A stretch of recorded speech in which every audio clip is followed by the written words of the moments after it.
It's Wednesday. It's MARKPIRES. I was walking down the And it's road real today, talk. looking for another way To ease my mind and help my living. It's real talk. It's the daily variety show, MARKPIRES Real Talk.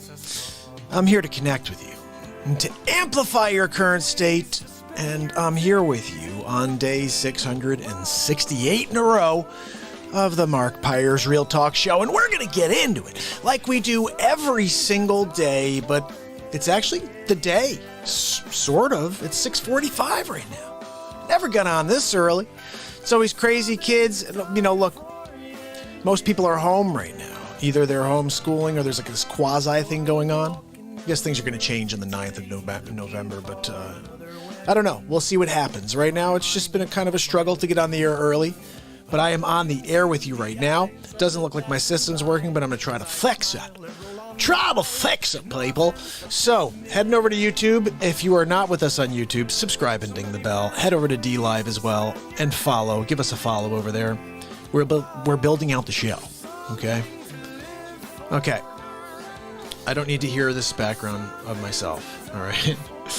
So YouTube is open, people. Join us. It's going to be up. Look, it's not a competition, but if it was a competition, Mark Troost would win.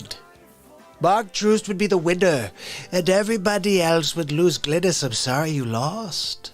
You lost, Glynis, because Mark won. And Bextro's here. Mark, this is Mark's first live. I'm so happy, Mark, that you're here with us. We're going to have a lot of fun tonight. I had this idea. Since we're on early and we are less than a week from the election, this would be a great time for us to play every single episode of the Donald Trump show from prequel all the way to episode 31. I think we need to see exactly what I created before it kind of doesn't matter anymore. It's a little weird, but it's true. In less than a week, all of the work I created this year, all the Donald Trump and Joe Biden back and forths, all of the election stuff, I was thinking about this. It's like, it's not even going to be worth seeing anymore because there's going to be a champion, one or the other, and then no one's going to care about the fight anymore. So what I created, this may be the last time for us to sit back and enjoy it all, back to back, so you could see it the way I created it, from one to the next. You've seen most of them, because I play them out of order a lot. But there's only been two occasions where I've played them in order, and they've never been 31. It was always 22, 25, 27. Well, we have 31 episodes. 13's my lucky number. We flipped that around. Perhaps we are done with the Donald Trump show at episode 31. Which to me would be like actually a cool thing, the flip of 13. So, I don't know, maybe I'll be inspired this week to still make one more. But at this moment, the Donald Trump show is over, and we're going to play the full saga tonight. Let's start it off with the woohoo. You guys ready? I'm ready. Woohoo! Yes! I'm ready to go now. So I think it's going to be a while for people to kick in over here. I see Danshin, how are you? Samuel, how are you? Glynis, Bextro, and Mark, we are going to get started. It's going to be us to go, okay? And everybody else can join us. Nobody's expecting that I'm on this early, but I'm on this early.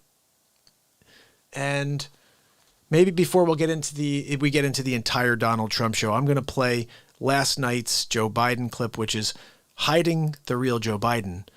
And I dropped it today, so I might as well play you the final version. And then maybe some more people will be with us so we can get the Donald Trump show started. Episode prequel, all the way to episode 31. Don't miss this. I'm going to drop this entire show as a podcast. So anybody that's on with us right now will be in the podcast. Also, today I did drop episode 662 of the Real Talk show, which was 6 days ago. That was the night that Luke joined us for the first time. And Luke and I had a spirited discussion about Joe Biden and why he thinks Joe Biden's going to win and why I said that would be a terrible thing. And Luke became not only a friend and family member of the show, but he's able to laugh at the stuff I've created that shows my perspective from a goofy side, you know, and I always intended this to be something everybody can laugh at. It's not just for the right to laugh at. Everybody should be able to laugh at. My Trump is definitely over the top, and then Biden is over the top too. It's the perfect mix, except Trump definitely bashes the heck out of the sleep sofa. Look, he's basically made of fabric. And he's got, like, feather inside. I could probably open him up and pull out the feather. It's old feather. It doesn't even have, like, that weight, the feathery, like, soft. It's probably, like feels like gristle. Probably. Maybe it's like charcoal inside now. And when you grab it, you start going, oh, I'm going to put some of that feather in my face. Oh, it's Biden feather. It's freaking charcoal. Now I rip my face apart. Look. It could be. I don't know. But yeah, so Trump definitely goes after the Biden. But anyway, we're here to have a good time. Oh, come on, man. Look, Pyramid 7 wants to know. Why am I always winning by 15 points? I can't even think for myself anymore. If I don't have a teleprompter, I'm a mess. You're going to see that right here. Actually, I'm not sure if you see that in this clip. You do see it in episode 31, which is the final episode of the Donald Trump show at the moment. So, Pyramid, we're going through the entire Donald Trump saga. You need to stick around for this. From Prequel, it's going to be a blast. Guys, it's going to be a blast. Wow, well, guys, check this out. I'm going to play you a clip first. This one is called Hiding the Real Joe Biden. You want for a man who supports communism. It's just a different word. Watch. This is Felix Roberts, and we're live from the studio. We're going to Joe Biden, who's out in front of a crowd of 3 in order to share his vision for the future and how he's going to bring us back to normal. I'll tell you about my Aunt Judy. When I was a kid, my Aunt Judy told me how to type, taught me how to make a PB&J. May have heard that story before. She also taught me how to clean when I have an accident in my diaper. Now that information is proven to be extremely valuable. My long life, I've had to go back to older years, and my Aunt Judy really gave me a heads up on that one. Now look, I told you, you shouldn't be looking into Joe Biden's past. Nobody cares about my family. Yeah, so my son's a cracker. Yeah, he has problems with the crack pipe. That's fine. But you know what? He's a good guy, and I never took any money from Russia. Never took any money from my son either. Never would. And I'd never take any money from China. I'm a liar. And if I could just tell you clearly, plainly, we got to start from scratch. Let's forget about my past. Let's forget about the fact that my son took millions and billions. Let's forget about the fact that we're completely corrupt. I'm not corrupt. Maybe my son is, but that shouldn't have any effect on me being the President of the United States. I already told you what I would do if this was Eric Trump or Donald Trump Jr. I would start an inquisition immediately. We would have a Senate inquiry. We would have the Gestapo going after the Trump, the whole family. We'd go back generations if we had to. It's the only way we could stop this criminal and all of his actions. Everyone wants to get caught up in mine. Let's just look the other way. My name is Joe Biden. They should call me G.I. Joe. About to go out there on combat against all the bad policies that Donald Trump put in place. It's a terrible thing he did. And then he also opened up opportunity centers in the cities. How dare he? Making it look bad for all of us Democrats, keeping the people down every 2 years, going in for the vote, and then doing nothing. We're going to change it all. When they get in there, we're going to rip it all apart, just like the sleep sofa. My Aunt Judy told me, look, whatever's good, we can make bad again. We could take down Donald Trump and we can go back to a horrible government policy, large government, where we take everything from you. My Aunt Judy told me that's the best way to keep control. Yep. Tend to believe her. Anyway, I think I pooped my pants. Gotta go. He pooped his pants again, guys. He keeps pooping his pants. Hey, Sleepy, what size Depends you wearing? I wear the XL. Look, I got double. I put double side on just in case. I had an accident once. It slipped out. One day, the second Depends gave me an extra, add a layer of protection. Kind of like my bank account in Switzerland. My Aunt Judy told me to set it up. She's the ringleader of the entire family. Oh my goodness, I just thought of the perfect thing for Wages and I. I gotta get Wages. I didn't tell Wages I was going live early. Oh my goodness, when Wages could be the ringleader. Aunt Judy's the ringleader of the Biden family. A face swap a-coming. Look, my Aunt Judy, she's got nothing to do with it. Oh, really? Look, I'm calling Aunt Judy right now. Aunt Judy, hi, it's Donald J. Trump, the greatest president to ever live. Yeah, look, I have a question for you. Your stupid nephew, Joe, Sleepy Poopy Pants Biden, we call him Sleep Sofa Joe. Sometimes Joey Futon. It depends on how long of a nap he takes. When it's a 15-minute napper, we call it his Joey Futon. But if it's any more, Aunt Judy, we say that it's a sleepy sleep sofa. Oh, no, I'm sorry, Aunt Judy. I did not mean to confuse you. Yes, you're correct. Your nephew is a sleep sofa. I'm sorry, not that he acts like one, I forgot. He absolutely is a piece of furniture. When you walk in the room, people, they're like, oh, where the hell did that extra sleep sofa come from? I knew I had 3 sleep sofas. Why do I have another sleep sofa over there? What is that? That's the weird-looking sleep sofa. It's got, like, skin color, and then there's, like, a weird, like, 1970s velour, like, suit on it. I don't even know. Oh, sir, that's Joe Biden. What? That sleepy pooper right there? Don't touch him. He may fart. We don't want to go near him. It could be an explosive situation. Look, I'm talking like Hiroshima all over. He's a sleeper. So sometimes there's extra things going on inside the Biden. And you can't approach it. It's like a rabid dog going to bite you right in the she-hole. Look, I'm sorry, President She-hole just popped into my mind because of the Fluhan. You know, he delivered the Fluhan. He gave it to some guy named Jingbuk Poop. And he came over. He probably got here on a flight to Cuomo's city. That's right, New York City. He probably stopped over Cuomo's house for like a freaking appetizer. Hey, Cuomo, how's it going? We're looking for some appetizers for Jingbuk Poop. He wants to bring you something called coronavirus. Could you help him? Yeah, sure, Donald, no problem. Hey, Jingbuk Poop, how you doing? Look, why don't you come over to this nursing home? You could spend the night. I'll send some extra hors d'oeuvres over for you. How about that, all right? And when I come over later, I'll sit through 6 feet of plexiglass and we could do some novenas. How about that? Oh, that's fantastic, Cuomo. Thanks so much for sharing the nursing homes with Jingbuk Poop. Look, he's got a lot of poop coming out of his orifices. And I think if you brought him to a nursing home, yeah, that's spot on. Don't worry about the ship I sent to you in the East River. I mean, really? Let's talk about that real quick. I'm sorry. I put a friggin' ship over there for you. No, let's send them all to the nursing homes. Jingbuk, you just have a way with it. Why don't you go to the Cuomo mansion already? I can't believe they didn't stop over to the Cuomo mansion with the coronavirus.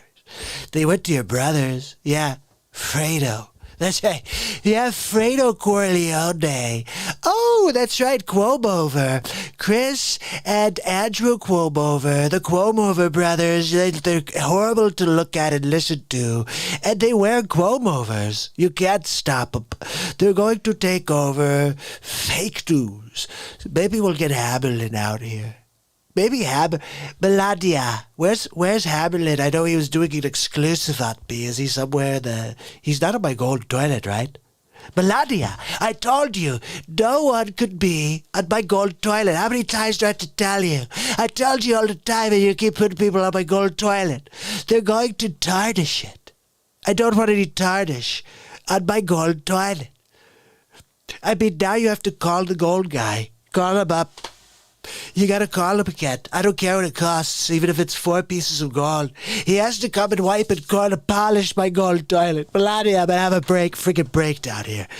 You had the freaking Cuomo brothers? Who else is it there? Who do you have it there? Is Pensy? Look, I like Pensy. He's my number 2, but I don't want him taking a number 2 on my gold toilet. That would be very, very sad for Trumper. Look, we're less than a week from the day I find out whether I get 4 more years to drain the friggin' swamp, or if the fake news, mainstream media, globalist, left-wing agenda to go straight communism in the United States of America wins. Look, it's less than a week until we find out those 2 things. 4 years drain swamp, 4 years communism. It's up to you. Look, that should have been our campaign slogan. Look, 4 more years for me to do what they've friggin' been trying to stop me from doing since before I even walked into the Oval. Or 4 years for us to get back to the same crap hole we had under Obama and under Bush and under Clinton. And let's go back to NAFTA. No, that was good, NAFTA. Kidding me. Holy cow, that was a 10-minute crazy mess. What the hell am I doing, people? But we have enough to start the show, guys. The Donald Trump Show. We're going from beginning to end today. Because I dropped a new podcast. It's free for anybody. Wherever you go. Whatever podcast platform you listen to. Just type in MARKPIRES Real Talk. We just hit 13, so we are starting the Donald Trump Show. Guys, this is how it started. I just had this idea to take these couple clips of Joe Biden sounding like a complete mental. And I said, why don't I make like a commentary piece on Joe Biden? And so it started as like an interview. You're going to see how this whole thing began. When I watched it with you guys the first time and something clicked in my head and the Donald Trump Show began. So check this out. This is the prequel of Donald Trump Show. Here we go. It's Hammerlin Jameson live from the studio with the prequel to the Donald Trump Show. Ladies and gentlemen, Donald J. Trump. Look, I've got to tell you, I'm completely in awe. It's like the Twilight Zone we're living in right now. Do you see the sleep sofa? I mean, everything he does, I'm just totally blown away by. Did you see this clip? Check this one out. This will blow your mind. And by the way, you know, I sit on the stand, and it get hot. I got hairy legs that turn turn blonde in the sun. And the kids used to come up and reach in the pool and rub my leg down so it was straight, and then watch the hair come back up again. They look at it. So I learned about roaches. I learned about kids jumping on my lap. And I've loved kids jumping on my lap. Exactly. I mean, Sleep Sofa Joe talking about his white hair on his legs is kind of weird, right? But no, people love him for it. And how about this one? You know, the rapidly rising I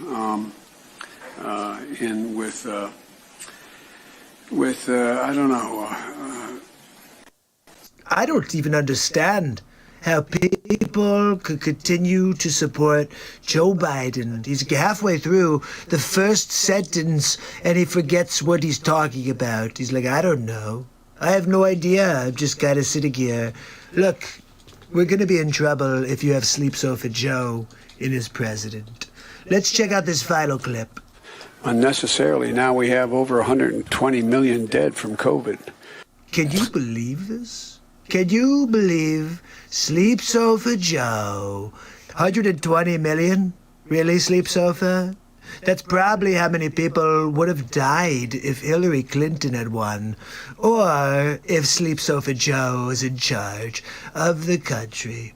It's 120,000, which is 120,000 too many. You could thank the G-hole. That's right, President G-hole.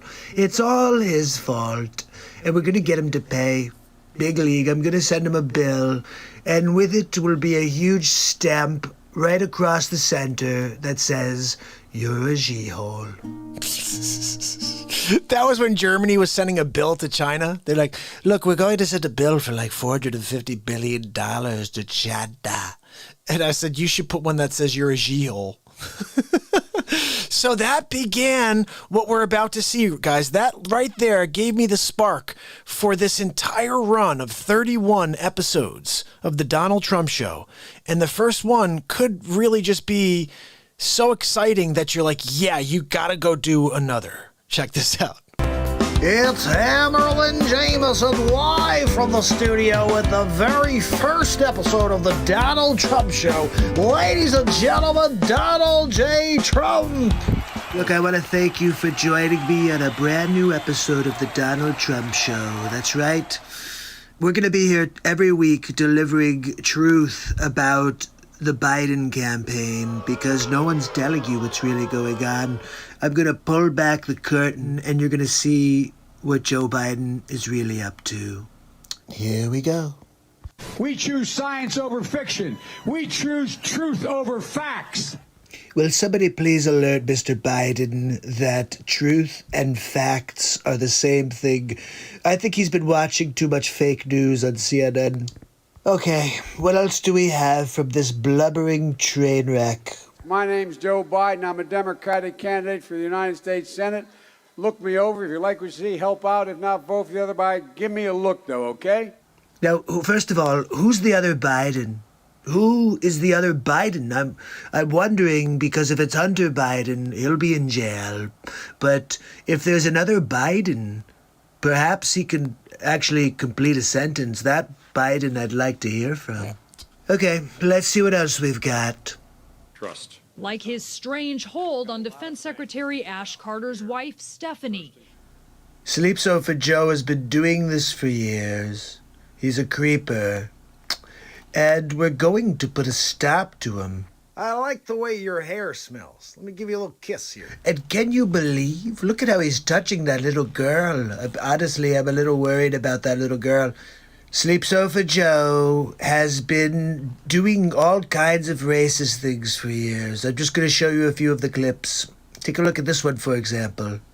You cannot go to a 7-Eleven or a Dunkin' Donuts unless you have a slight Indian accent. I'm not joking. Look, I'm surprised you guys are fine with hearing Joe Biden say you need an Indian accent in order to go to Dunkin' Donuts. Yeah, I've been to Dunkin' Donuts many times. I don't have an Indian accent.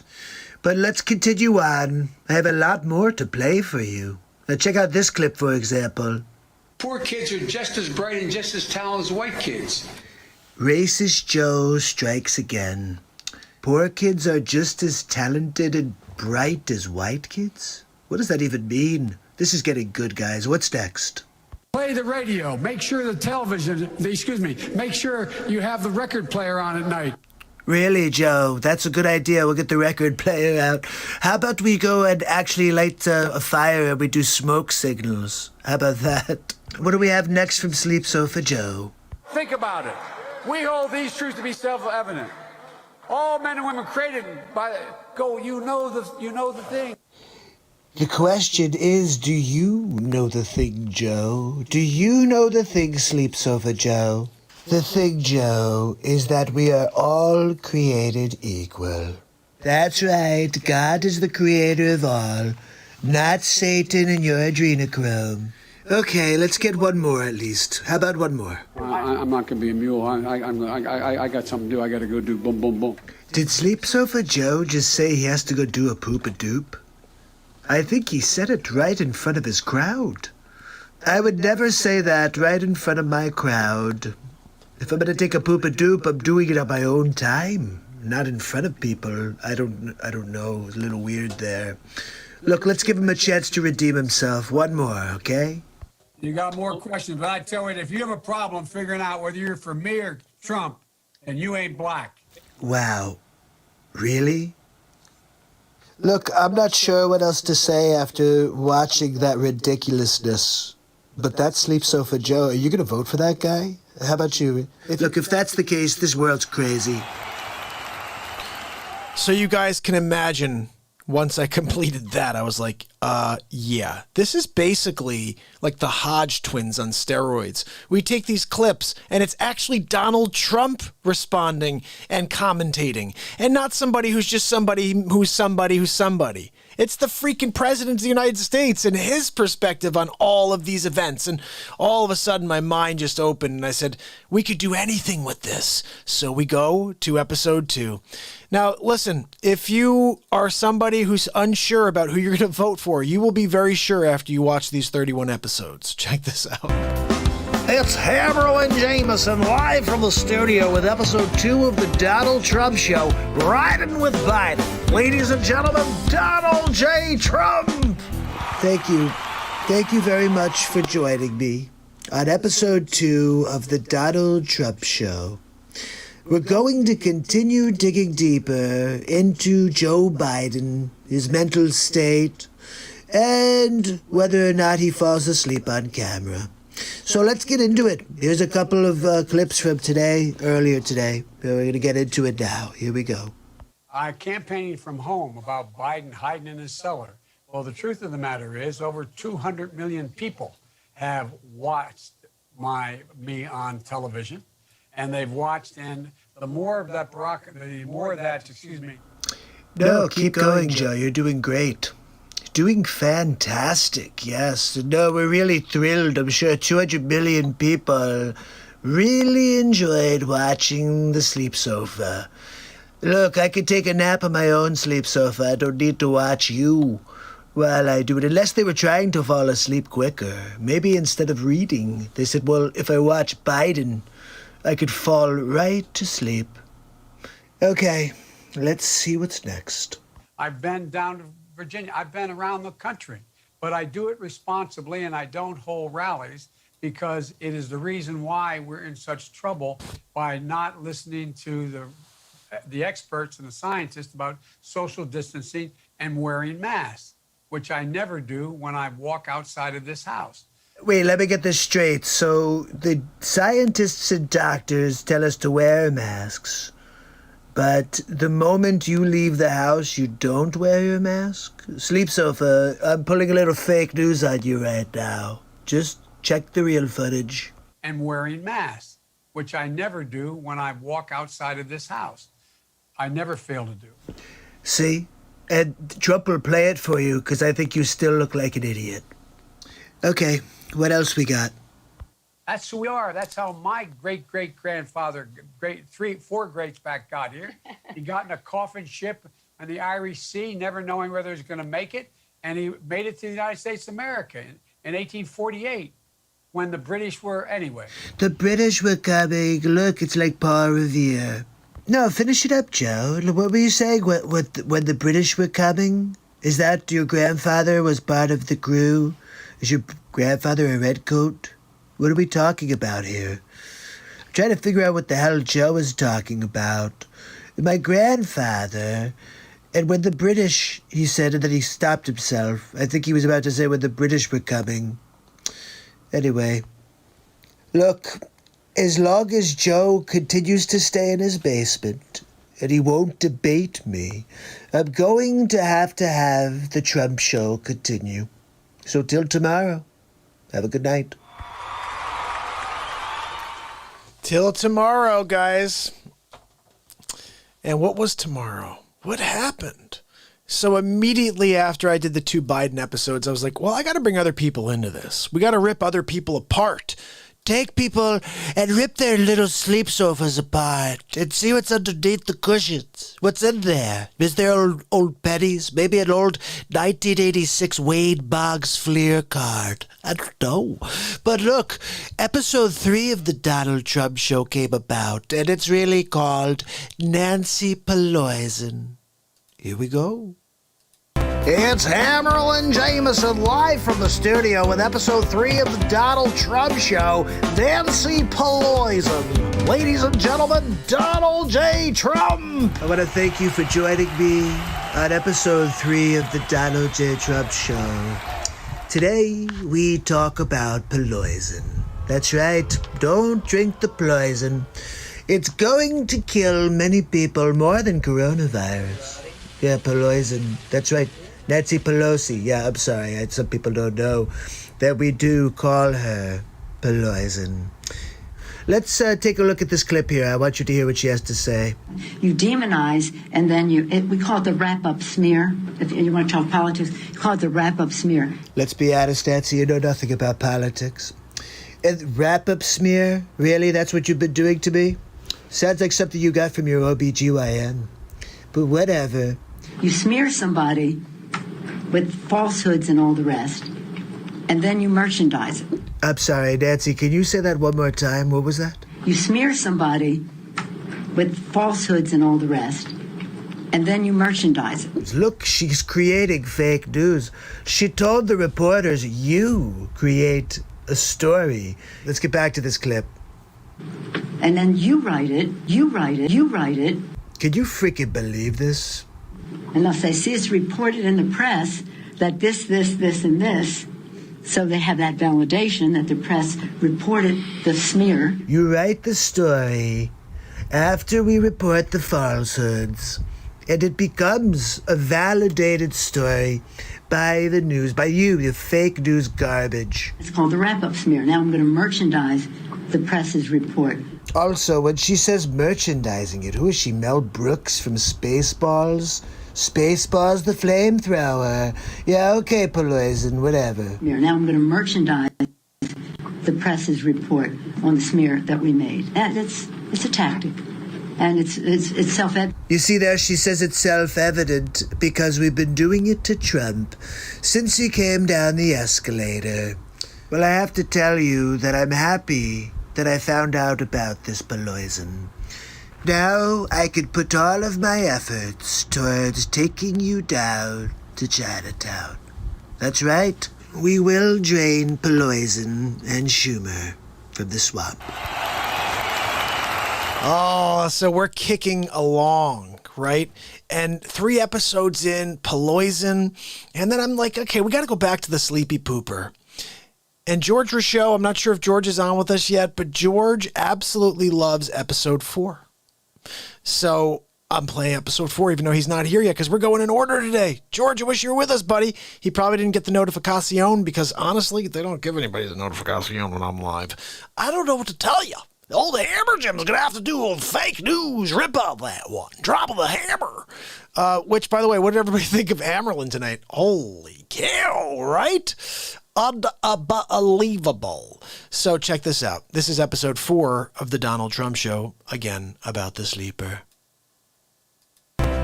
It's Hammerlin Jameson live from the studio with episode 4 of the Donald Trump Show, Forgetful Joe. Ladies and gentlemen, Donald J. Trump. Thank you very much for joining me for episode 4 of the Donald Trump Show. Tonight, we get back into Sleep Sofa Joe. Look, we've got a lot of clips to get through, so let's get started. I'm coming directly to you for ask a quick favor. I can't believe they use this as their pitch on YouTube. I mean, I've come for you to... It sounds like something out of Close Encounters of a Third Kind. Sleep Sofa, are you from a different planet? I'm trying to figure out what the hell it is that comes out of your mouth. Sounds like gobbledygook. I can hardly wait to debate him on stage. I want people to see me standing next to him and him standing next to me. We'll see who's sleepy. Mr. Vice President, thank you. Thanks for your time. Please come back in less than 13 years, sir. All right, Chuck. Thank you very much. All right. It's Chris, but anyway. Chris. I just did Chris. No, I just did Chuck. I tell you what, man, these are back-to-back. Anyway. Sleepy, hello? It's not Chuck, okay? But you have a problem with back-to-back meetings? How do you think you're going to do back-to-back-to-back-to-back-to-back when you're president? Look, he's going to have to take a poop-a-doop in between, remember? Why doesn't he just act like a president? That's a stupid way to say it. You know, Donald Trump was asked on... Sorry. Go ahead. No, I probably best I don't. You know, I I feel kind of bad for Sleep Sofa. I mean, he looks like he's going to cry. He's like an old puppy dog whining for a bowl of milk. Look, Sleep Sofa, I'm sorry. You know, you have to act confidently if you're going to be president of the United States. I tell you what, I'm so darn proud. And those poor people who have lost, anyway. This is your brain on drugs. That's right. Any questions? I would see to it for immediately moving toward, we're in fact in a position now that if in fact we dealt with mitigation across the board, just what we did in the last administration and before, leading to a standard that we provide efficiency for appliances. Have you ever seen that scene in Scanners? It kind of reminds me, I wonder if they're going to do, you know how they keep doing, we're doing Jaws over. You think they'll do Scanners over and maybe have Sleep Sofa Joe in his, one of the lead characters? I would watch that, even though he makes me want to fall asleep. I'm ready on day one after more than 3 years in office. Why isn't Donald Trump ready? Mr. President, wake up. Can you believe that? Did he really just say for me to wake up? Is this Pinocchio and Geppetto is in the background pulling strings? Because it doesn't even look like he's alive. I feel so bad for this guy. I'm going to demolish him when we get into a debate. I mean, honestly, he doesn't even know who the hell he is. And you guys are going to vote for this guy? He's up by how many points? I mean, what the? He can't even speak, people. He said he's going to beat himself. Did you see that one? This is Sleep Sofa Joe saying how he's going to beat himself. I'm prepared to say that I have a record of over 40 years and that I'm going to beat Joe Biden. Well, let's hear that one more time. Joe, can you do that one more time for us? I'm going to beat Joe Biden. Joe Biden. I'm going to beat Joe Biden. Look, I think that's a good place for us to call it a day. He's going to beat himself. I guess I should just hang back and maybe let him fall on the sword. He may walk outside to get the mail and forget to put his pantalones on. Could be a problem. Anyway, I'll see you tomorrow on the next Trump show. That's right. Have a good night. Oh, I love that episode. It's just fun. I just want to say thank you to all of you for hanging out because we're going to get into it. And Sig, thank you so much for that super chat. I love the support you guys give this program. And very, very welcome to have Shiz and Giggles on the program as a super mod squad. I don't know. What did I call it? A Real Talk mod squad? The Real Talk mod squad. It's a new thing I just made up. But Gigs is on there. Anyway, I appreciate all the support that you guys give, and when I can't chat in the window because I'm in the middle of a moment, that the mods are there to shine light on you. This is a positivity program. We're here to build some love and some light together in the darkest of worlds. And tonight we're going through my work, essentially, what I did for a period of time here for about a month and a half, 2 months, two and a half months. I created all of these for you guys. On a daily basis, I did most of these. And then there would be spans where I would just be doing other little face swaps, and then I get back to Trump show again. So, let's move forward. Episode 5 is a pretty funny episode because if you remember, Donald Trump went to Mount Rushmore, and everybody made such a big deal about Donald Trump going to Mount Rushmore. Then they're talking about, let's take down Mount Rushmore because the guy who made Mount Rushmore owned slaves. Oh my goodness, let's start cancel culture. And so that day I came out, every day what I do is I take the clip of Donald Trump that day and I make a face swap for you guys. Well, that day Donald Trump was at Mount Rushmore. So what I made for you guys is Trump Rushmore. Here we go. It's Hammerl and Jameson live from Mount Rushmore. Donald Trump for episode 5 of The Trump Show. Thank you. Thank you for joining me here at the monuments. Look, this is a very exciting time. I started my own talk show this week. That's right, the Donald J. Trump Show. We're winning big league. We're dropping lots of content about Sleep Sofa Joe Biden. Lots about Sleep Sofa. We also did one episode about Poison so far. And we're going to continue to drop positive content about Sleep Sofa Joe Biden. Because I will not let him beat me now. We have done too much work here in this country. Are you guys ready to stick a fork in Biden? Are you ready? I'm Joe Biden's husband, Joe Biden. I don't know what to say. I'm a little confused. Could you tell me, what does that mean, Joe? You're married? I'm Joe Biden's husband, Joe Biden. I don't know. So, are you going to be your own first lady? Or what does that mean, Joe? Could you please elaborate? I'm Melania Trump's husband, Donald Trump. I'm not really sure, so Joe's married to himself? Just going to give you the one for today. That's enough to squash the Sleep Sofa. Look, he's comfortable to lie on, just not to vote for. We don't have to trash the man while we're here at the National Monument. He's just a Sleep Sofa. Look, if you can't catch the Donald Trump Show, make sure you tune in to Real Talk. You see, my kids, Melania, they all love Real Talk. Well, we give it to people straight on the Real Talk program, and it kind of gave me the concept for the Donald Trump Show. So tune in.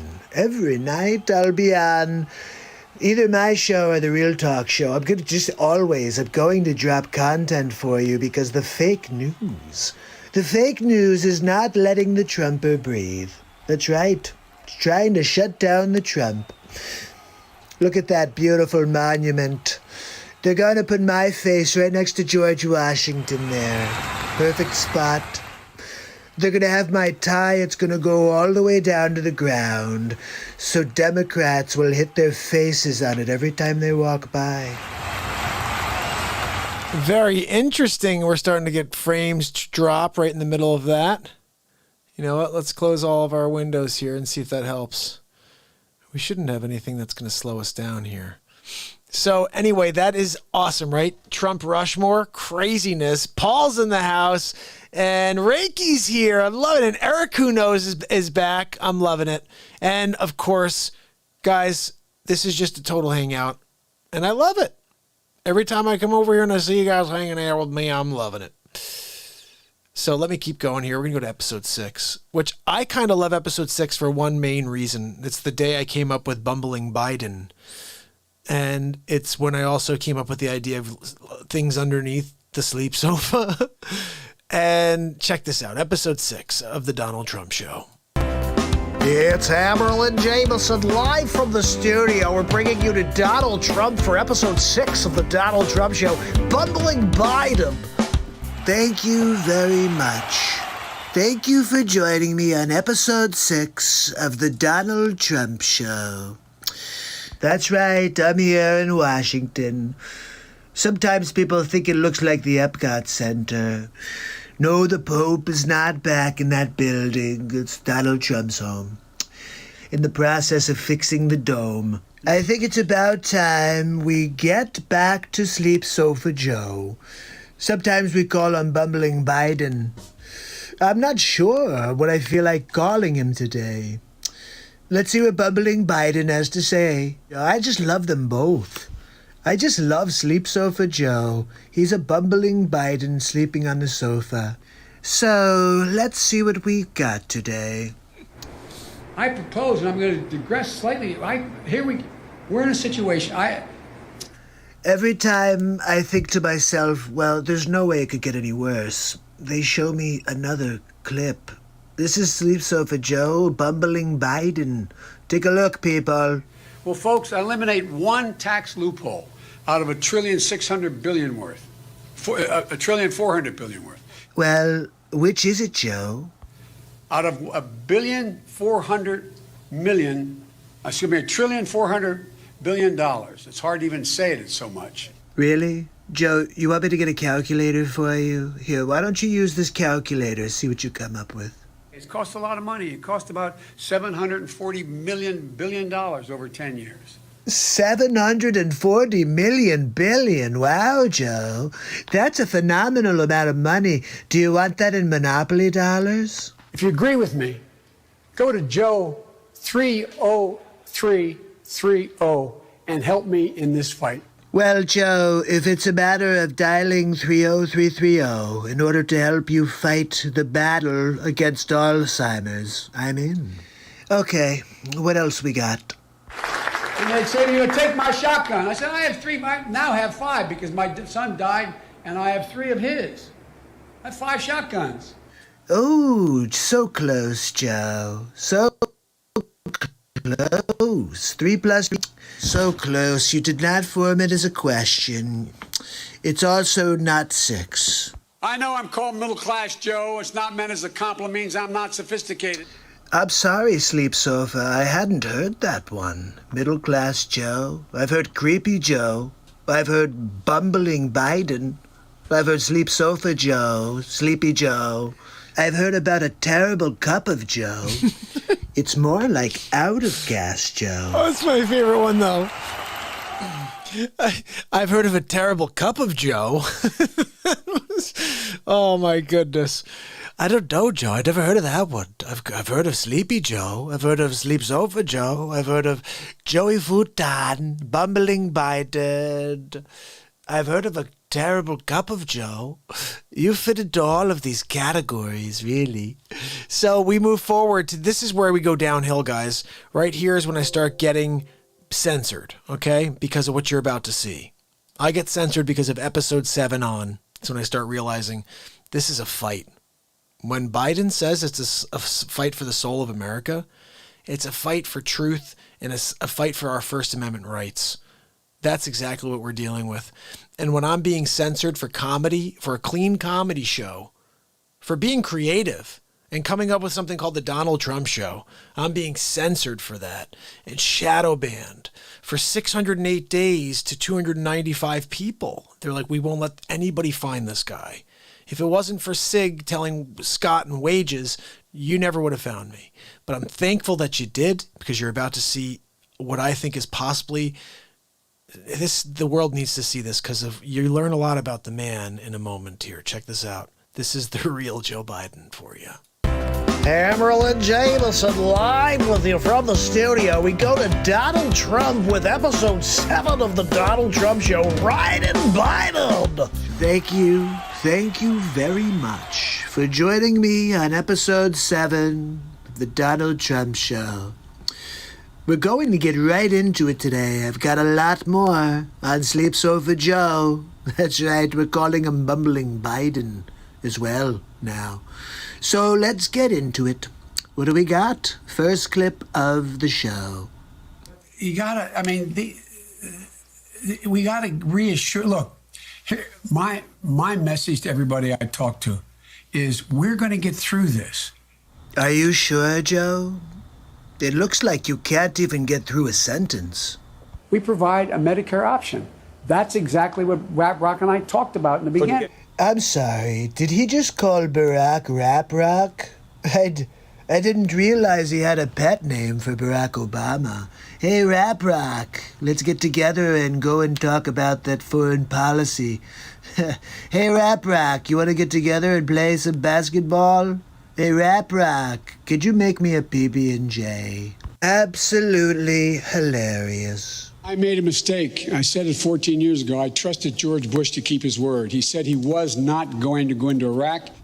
This is when it gets really interesting. You ready?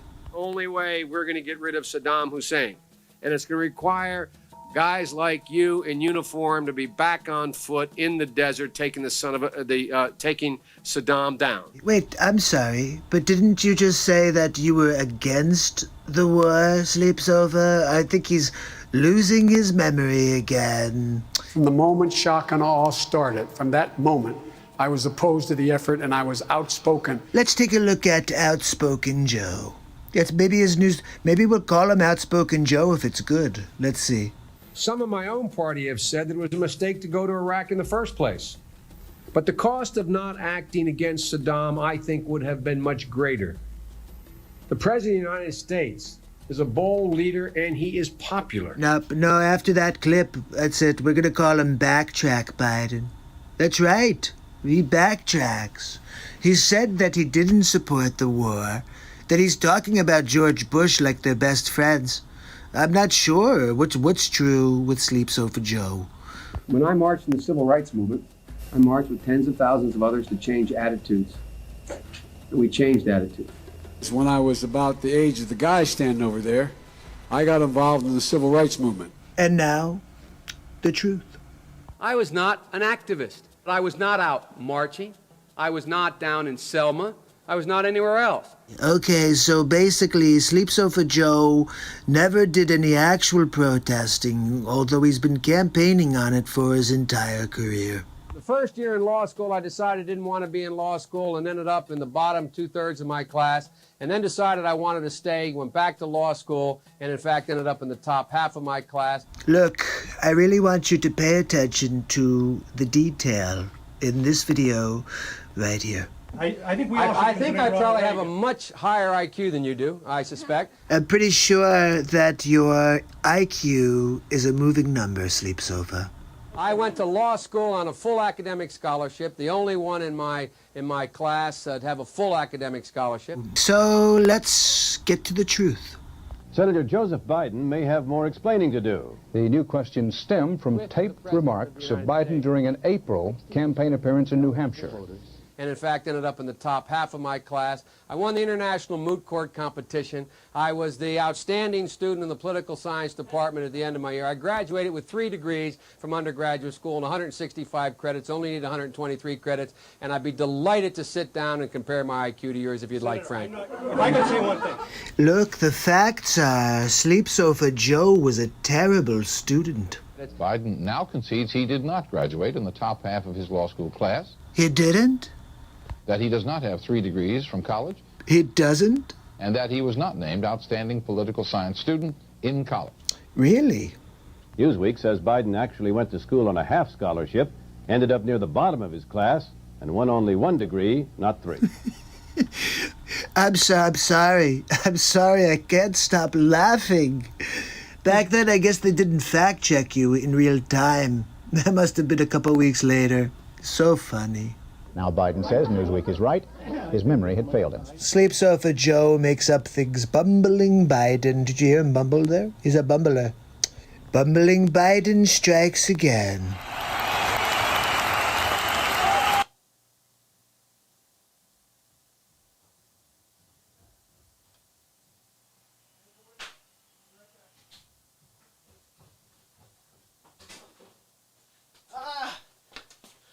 Had to walk Max.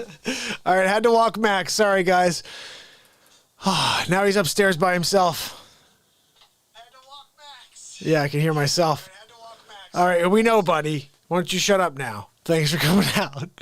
So look, episode 8 is coming at you. We're moving along. Let me just go and get Max upstairs where he needs to be. Bubba, good to see you. Granny, good to see you. MJ, Samuel. I don't know if I missed anybody else here. Let me get this going for you. I'll be right back. It's Hammerl and Jameson live from the studio. We go to Donald Trump with episode 8 of the Donald Trump Show, Biden Time. Thank you very much for joining me for episode 8 of the Donald Trump Show. That's right, we're cooking along here. Today we're here to talk about Joe Sleep Sofa, bumbling Biden. We've been kind of going through his exploits over the years. What has he done? Has he done anything at all? You know, one of the problems we have today is overpopulated prisons. That's right. And it all started with Joe Biden. I'm going to show you how we are where we are right now. Let's roll the tape. It doesn't matter whether or not they were deprived as a youth. Look, he's talking about inner cities, black communities, minorities, and they all vote for him still. I don't get it. He doesn't want you to advance. He wants you to stay down, so you need the sleep sofa. You don't need a nap on the sleep sofa. It doesn't matter or not whether or not they had no background that enabled them to become socialized into the fabric of society. I'm starting to see a little of the bumbling Biden taking place. This is all the way back in like the 90s. It doesn't matter whether or not they're the victims of society. Wait, bumbling sleep sofa. I thought that being the victim was your platform. Now all of a sudden it doesn't matter if they're the victims of society. The end result is they're about to knock my mother on the head with a lead pipe. Ouch. Shoot my sister. Look out. Beat up my wife. Let's be honest, Sleep Sofa. That one's you when you open up the bottle of Irish whiskey. Seems a bit odd that all of Joe's family's being attacked in the streets. They must be taken off the street. The whole point of the bill was to keep people down, so they feel like they always need help. They don't teach people how to fish, they give them the fish. Tens of thousands of them, born out of wedlock, without parents, without supervision. When was this filmed? Yesterday? Without any structure, without any conscience developing. Definitely filmed in the last couple weeks. And he's talking about Antifa, right? They literally have not been socialized. Isn't he talking about Antifa? They literally have not had an opportunity.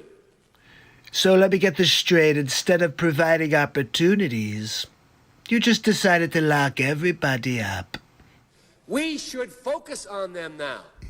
Classic. Really? Sleep Sofa Joe is talking about fixing the problems, never fixed the problems. He had 8 years in office, and it's been almost 30 years, and they've done nothing since then. If we don't, they will, or a portion of them will, become the predators 15 years from now. Predators?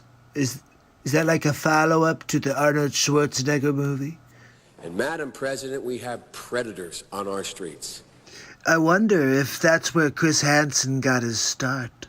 Again, it does not mean because we created them that we somehow forgive them or do not take them out of society to protect my family and yours from them. It sounds like only Biden's life matters. And it's a sad commentary on society. We have no choice but to take them out of society. Can't you see? Every 2 years he panders for a vote, and he's the guy who put them all in jail. But they are in jail, away from my mother. Sleep Sofa, do I detect an Oedipal complex? Your husband, our families. Divide and conquer. It's the Democrat way. Sleep Sofa Joe Biden has been telling people one thing for years and doing the opposite. Just remember, and tune back in tomorrow on the next Donald Trump show. Have a good night. All right, so I doctored a photo in the beginning of this episode coming up, episode 9. So we're moving along, guys. We're 8 episodes in. We're going through the entire show tonight. I call it the Donald Trump Show Saga. Oh, hold on. I just want you to know what's going down here. So this is called the Great Wall of Trump. All right? And just look what I did with the photo of Nancy Pelosi and Chuck Doomer. Here we go. That's not it. Here we go. It's Hammerlin Jameson live from the studio with episode 9 of the Donald Trump Show, The Great Wall of Trump. Thank you very much for joining me. Episode 9 of the Donald Trump Show. That's right. We're going to get into it today. I've got a lot to share with you. Border wall. Everybody's always saying, Trump, when are you going to build the border wall? We're building the wall. But they gave me such a hard time. Such a hard time. The President of the United States, having failed to get Mexico to pay for his ineffective, unnecessary border wall. We'll get back to Schumer and Pelosi after some other clips. I think you guys may like these others, and we'll put it all into perspective. It's Trump Show. I'm just going to show you how other presidents felt about immigration. The bill before us will certainly do some good. Well, let's start with that. He says he wants to do some good. Let's see what's next. It will authorize some badly needed funding for better fences and better security along our borders. Holy cow. Obama wanted to put up a fence. Nobody cares. I want to build a wall stronger. They have a problem with that. We're talking Three Little Pigs, people. He wants to use a fence. I'm talking about a wall that the big bad wolf can't blow down. The fence is now basically complete. Wow, Barack, you got 5 years out of that fence. Good job. We had to start building an actual wall because what you did was crap. Maybe they'll need a moat. Or maybe they'll need a wall. Maybe they want alligators in the moat. Now that one I have to give Barack. That was hilarious. Still, I'll take the wall. Every place in this country are rightly disturbed by the large numbers of illegal aliens entering our country. Bill Clinton says illegal aliens and everybody applauds and they get behind him. But Trump does, and they call him a xenophobe and a racist. The jobs they hold might otherwise be held by citizens or legal immigrants. The public service they use impose burdens on our taxpayers. You see, they're always with you when they need the vote. But as soon as they get in office, they turn on you. Get used to it, people. It's the way it's always been with the Democrats. That's why our administration has moved aggressively to secure our borders more. Can you believe that? By deporting twice as many criminal aliens as ever before. Maybe I should hire Bill to say his words / my words on the campaign trail. I voted for a fence. I voted unlike most Democrats, and some of you won't like it. I voted for 700-mile fence. Wait, Sleep Sofa Joe voted for a fence too? Let me tell you something, folks. People are driving across that border with tons, hear me, tons of everything from byproducts from methamphetamine to cocaine to heroin. And listening to Sleep Sofa talk about the same issues I have with illegal aliens is just kind of laughable. It's all coming up through corrupt Mexico. Joe Biden mentions the drugs. He mentions the illegal aliens coming across the border. And he wants 700 miles of fence, no problem. He's not a xenophobe. He's not a racist. You call Trump whatever you want. That's the problem. You guys just make up your fake news. What do we have next? Anything left? Former presidents have said to him that they wish that they had built a wall. Do you recall President Obama ever saying that? Come on. Bumbling Biden. At it again. Look, guys, you could tell it's a double talk situation with Biden. Everybody before me wanted a wall. Remember when Schumer said ineffective wall? Construction of a 630-mile border fence create a significant barrier to illegal immigration on our southern land border. So let me get this straight. In 2009, a fence is significant, but in 2020, a wall is ineffective? Really? Everybody before me wanted a wall. Trump gets it done. Trump gets it done. That's what I'm talking about. Misinformation's in the house and Hadley's in the house. And look, that's what I'm talking about. We get together here on the Real Talk program. So guys, this is when it gets hot, because what I did is I went to the extreme here. Episode 10 took me a couple days. This is the first. It's Arrow. Hold on. Getting ahead of yourself, Kato. Take it easy. You're just throwing it up there. Why don't you give it a little second to breathe? Let me say a couple things about the episode before you push play. Okay, Kato? Gosh almighty. So here's the bottom line with this. Episode 10 is called How Sour Is That Don Lemon? And what you get to see is the complete hypocrisy of Don Lemon. I hope you enjoy this complete exposition of a gentleman who's not real. This is a fake person right here you're about to see. You see real person, then fake person. And you see Donald Trump rip him apart. And you see Donald Trump rap. That's right, winning big league. Here we go.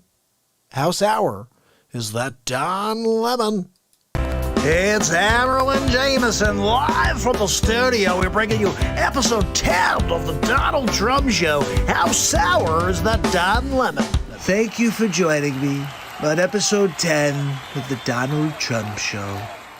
That's right. Today, we're going to continue our journey, destroying fake news. Today, we're going to look at CNN. Don Lemon. That's right, we call him Con Lemonhead here, but I have an old clip that came across my desk I wanted to share with you guys. Give me your perspectives, okay? Take a look at this. It got some, many on the political right, wondering why the so-called liberal media wasn't talking about other problems in the black community. That's interesting, Lemon. Why? Why would you say? This is 2013, by the way. The outrage that I have is in the lack of really the national attention to what is an epidemic of crime in the black community, committed largely by blacks. These are the same stats we're talking about now, and everyone calls us racist for bringing up. Why aren't we talking about it? Good question. Actually, that's not a good question. We've talked about it many times on this show. You have? And on CNN. You see, he could tell he was lying because he took a longer breath. So that's the reason I didn't want to discuss at length crime in the African-American community or how to fix other ills that seem to be plaguing the community in general. But now that the jury has reached its verdict, one that everyone must accept, it's time now for some tough love on the subject. Some tough love from the lemon. Sounds good to me. Someone on another network got the chance to go first because I couldn't go during the week. I'm only here on the weekend, so listen to this. The reason there is so much violence and chaos is the disintegration of the African-American family. He's got a point. He does? In fact, he's got more than a point. Wow. Don Lemon agrees with Bill O'Reilly. Who knew that was coming? Drugs, hustling gangs. Nobody forces them to do that. Again, it is a personal decision. He is right about that, too. But in my estimation, he doesn't go far enough. Oh, Don Lemon's a mathematician now. Yes, I'd like to hear your estimation. Black people, if you really want to fix the problem, here's just 5 things that you should think about doing. Here we go. Con Lemonhead, 2013, 5 ways to fix the black community. Let's hear it. Here's number 5. Pull up your pants. Pants on the ground. Pants on the ground. Looking like a fool with your pants on the ground. Number 4 now is the N-word. Oh, my. Here we go. I understand poetic license, but consider this. I hosted a special on the N-word, suggesting that black people stop using it, and that entertainers stop deluding yourselves or themselves and others that you're somehow taking the word back. I am curious what people think of that comment. A lot of African Americans took offense to that, too. Oh, he answered it. Now, number 3. Respect where you live. Is this a special people in Chippy, Chaz? What are they calling themselves this week? I think it's a message to Chap. Start small by not dropping trash, littering in your own communities. Imagine if they played this over the loudspeakers in Chap. I've lived in several predominantly white neighborhoods in my life. I rarely, if ever, witness people littering. Here comes a cheap shot at his community. I live in Harlem now. It's an historically black neighborhood. Every single day I see adults and children dropping their trash on the ground when a garbage can is just feet away. Wow, stereotype much? Just being honest here. Interesting. When did you decide to get rid of the honesty policy, Lemon? Number 2, finish school. You want to break the cycle of poverty? Stop telling kids are acting white because they go to school or they speak proper English. What Don Lemon is saying right now would be considered racist in 2020. A high school dropout makes on average $19,000 a year. Wait, a year? A high school graduate makes $28,000 a year. Just graduating, you make 33% more per year. A college graduate makes $51,000 a year. That stat is less impressive to me. It costs like $50,000 a year for college. A college graduate makes $51,000? Over the course of a career, a college grad will make nearly $1 million more than a high school graduate. That's a lot of money. Yes, $1 million is a lot of money. It's a lot of money to the people of the United States of America. Not so much for Trump. I've got billions, okay? And number one, and probably the most important, just because you can have a baby, it doesn't mean you should. Words you will never hear Don Lemonhead speak again. Especially without planning for one or getting married first. More than 72% of children in the African American community are born out of wedlock. That means absent fathers. Look, can't you see, this is the point. Nothing ever changes.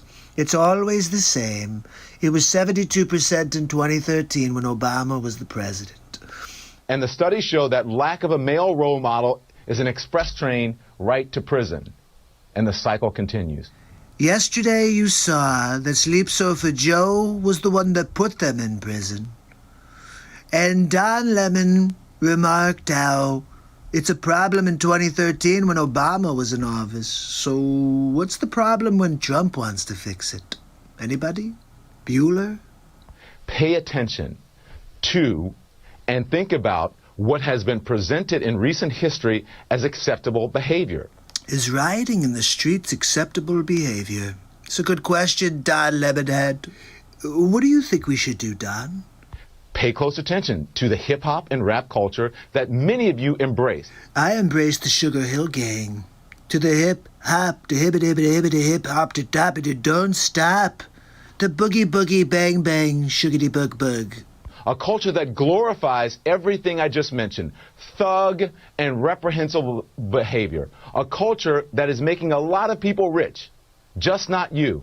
The time CNN spoke the truth. Wow, it's almost surreal, right? It's surreal to see CNN speaking truth. I kind of like it. How do we get them to speak the truth always? So what happened to Don Lemon in 2020? This is the thing, Don. You know, black people need to hold other black people accountable.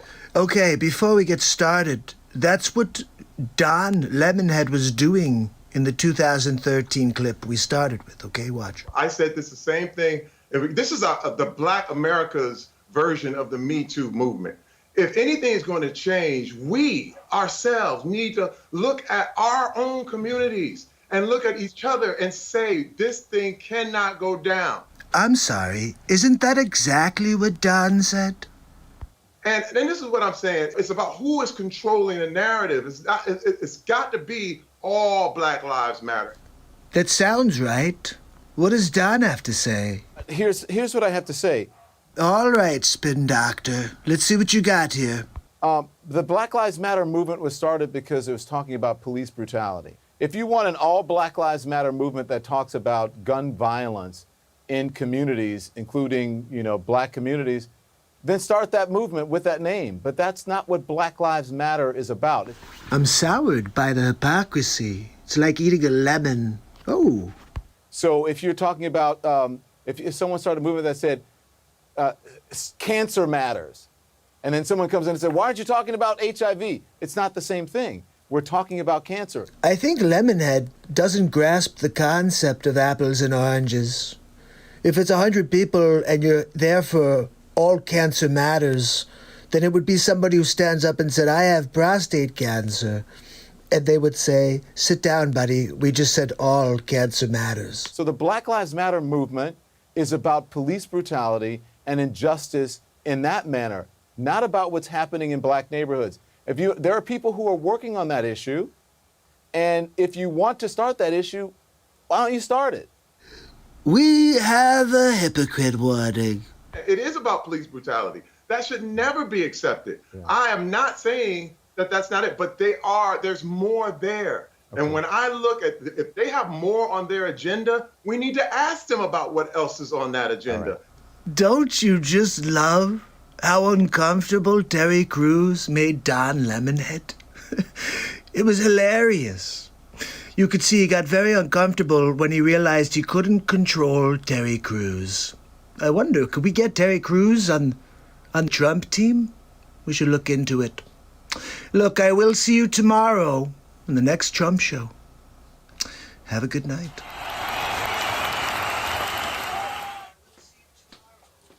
That's pretty good timing. That's pretty good timing right there, I have to say. Not bad. Not bad. About 3 seconds. Well, 3 seconds there. 1. Yeah, 3 seconds. So, what did you think of Don Lemonhead? Seriously? How sour is that Don Lemonhead? So, where do we go from there? We basically destroyed everything, right? Think about it. We've taken everybody down. So, what's next? I'll tell you what's next. President G-Hole. Here we go. Hammerlin Jameson live from the studio. Donald J. Trump joins us to talk about President G. Good afternoon, and thank you for joining me on the next episode of the Donald Trump Show. I believe this is episode 11. Unbelievable. I think this episode has to be about President G-Hole.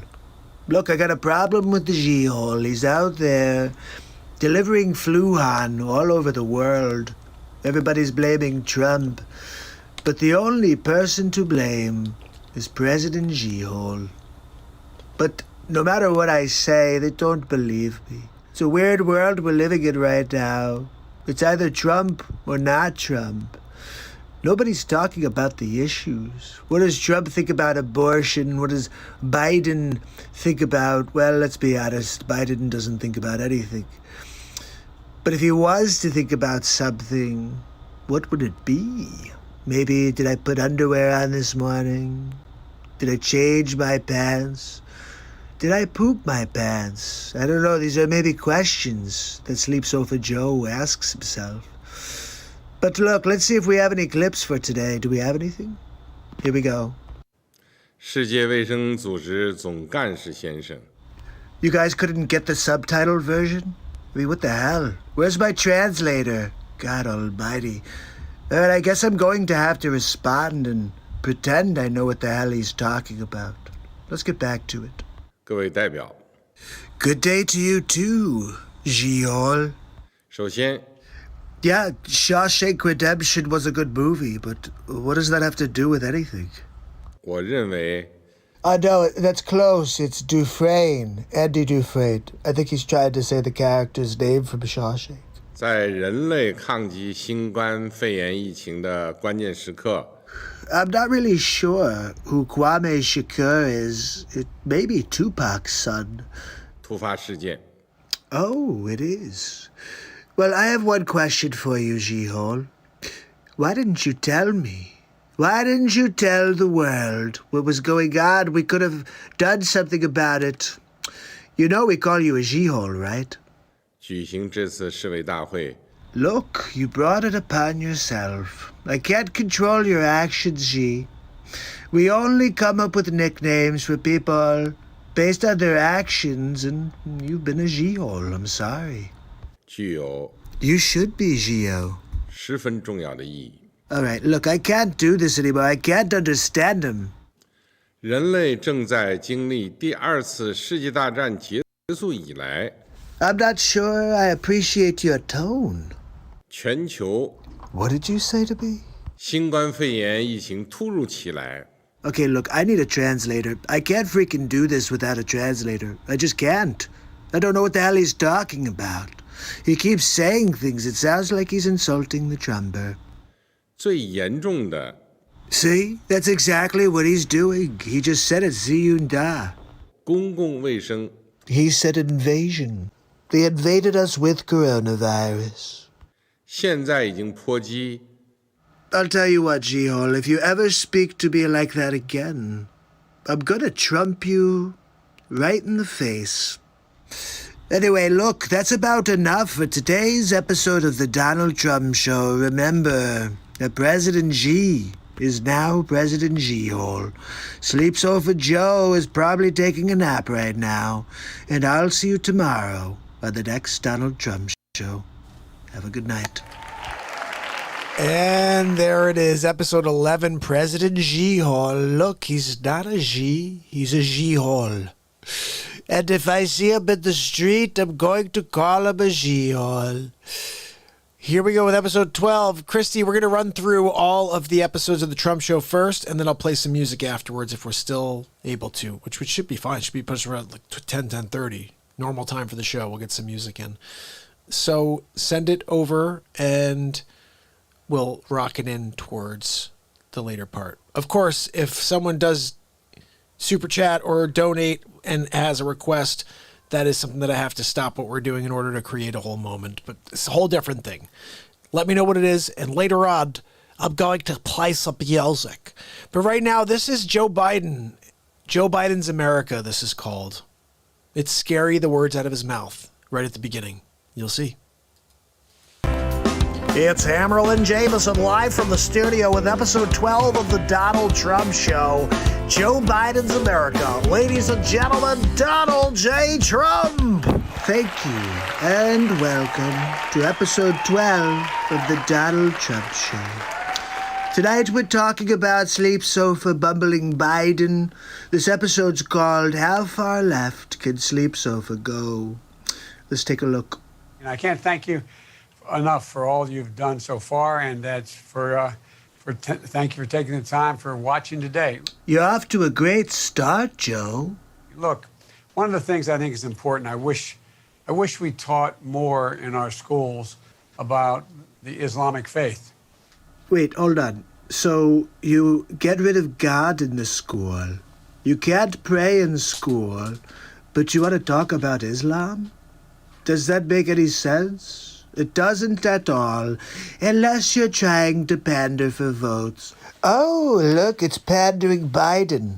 And what people don't realize, it's one of my avocation is theology, don't realize is that we all come from the same root here in terms of our fundamental basic beliefs. The same fundamental beliefs? Are you crazy, Joe? Crazy Joe Biden. Yeah, that's right. We all fundamentally believe the same things. That's right. So my generic point is... Everything about Sleep Sofa Joe's generic. Do we agree that we can redirect some of the funding? Yes, absolutely. Okay, so no more police departments. Sleep Sofa Joe, defunding the police. Look, let's divert some funds. Let's not improve the police. Let's just defund them. Let's go back to cowboys and Indians. How about we go back to the Wild West? Sounds like a good idea, Sleep Sofa. Did you think about this one at all, or are you just reading off of the teleprompter again? And one of the things that we also need to be doing is fundamentally changing the way, and I've been pushing it for years, changing the way we deal with our prison system. Okay, this one's classic. Are you guys ready for this? It should be a rehabilitation system, not a punishment system. Okay, I think it's time we slam bumbling Biden back onto his sleep sofa. They started looking at it and found out that this midnight basketball didn't get them together a bunch of jive folks who are black, white, and Hispanic who live in their city to do, try to see if they can be Michael Jordan. Because I really can't tell anymore. Was that racist? They were keeping schools open so gangs come off streets instead of out raping my mother, marauding me. You know, this is the third or fourth time I've heard Joe speak about his mother in a very weird way. I'm not really sure if he has a thing for Ma, good old Ma. My daughter will be safer. My wife will be safer. My mother will be safer. See, there it is again. And I will be safer. And I will be happy. It just looks like Joe Biden did things to suit his own needs when he had young kids. Now he's an old man, doesn't even know his name. So he's like, yeah, you know what? Let's talk about Islam in school. And I think I pooped my pants. And the Truth is, we don't very well know how to rehabilitate them at that point. That's the sad truth. Could I call Liar Liar Pants on fire? 'Cause Sleeps Over Joe said it should be a rehabilitation. And he just said there's no way to rehabilitate. Bobby Rush, member of Congress, said the other day, I'm ashamed that I voted for the 94 crime bill. You ashamed of that bill? Not at all. In fact, I drafted the bill. Proud of putting people in prison. Inner city, all different colors and creeds. And now you want them all to vote for you. You're the one who put them in, Warden. How are you going to answer for that, Warden Biden? Warden Biden, that's a mouthful, really. Imagine bumbling Biden as a warden. All right, I think that's enough for episode 12. Look forward to tomorrow, lucky number 13. It's going to be a big episode. Not sure what yet. It's the Trump Show. See you tomorrow. Angelo found us. I'm so glad, buddy. And we now have Joanna with us and Helen and MP still kicking it. When MP's kicking with us, it's a good night. Same initials as this guy over here. So, guys, episode 12, this is when we move to a really cool episode. 13 is my lucky number. I was a little nervous about going to the 13th episode here because I didn't want to mess it up. It was such a good run to 12, you know? And I'm like, what if I mess it all up on my favorite number? Oh my goodness, Hadley, I'm gonna have to. Can you send me a link to that, buddy? And if you haven't, I will do a face swap of it if it's appropriate. I'm not really sure if it will be. Joe Warden, that's right. So here we go, guys. This is episode 13, this is when Obama decided to become part of Joe Biden's campaign. After years of pretending he doesn't even exist, he's just like, I'm not going to back him, but I'm also not going to back anyone else. He backed Bernie, I think, for a little while, didn't he? I think. I'm not sure. So check this out. Here we go. I am going to play you episode 13, which is Obama becoming part of Biden's campaign. And I just have to tear them both apart. I'm sorry. Deal with it. Trump 2020. It's Hammerl and Jameson with the exclusive Donald Trump with episode 13 of the Donald Trump Show. Thank you very much for joining me on episode 13 of the Donald Trump Show. Tonight, we're talking about this stupid ad that just came out. Did you see this? Sleep Sofa. That's right. He's sitting with Obama. They're sitting together. Actually, I thought Joe was going to fall asleep a few times, but Obama, I guess he's pretty charismatic. He kept his attention. So let's get to it. I don't understand his inability to get a sense of what people are going through. That's very interesting, Joe. I'm wondering if you'll ever be able to get a sentence out without sounding like you're falling asleep. He just can't relate in any way. I can't relate. That's funny. I can't relate to your communist leanings, no, Sleeps Over Joe. That I cannot relate to. One of the things that I have always known about you, Joe, it's the reason why I wanted you to be my vice president and the reason why you were so effective. Effective? He was effective at smelling young girls' hair and whispering in their ears.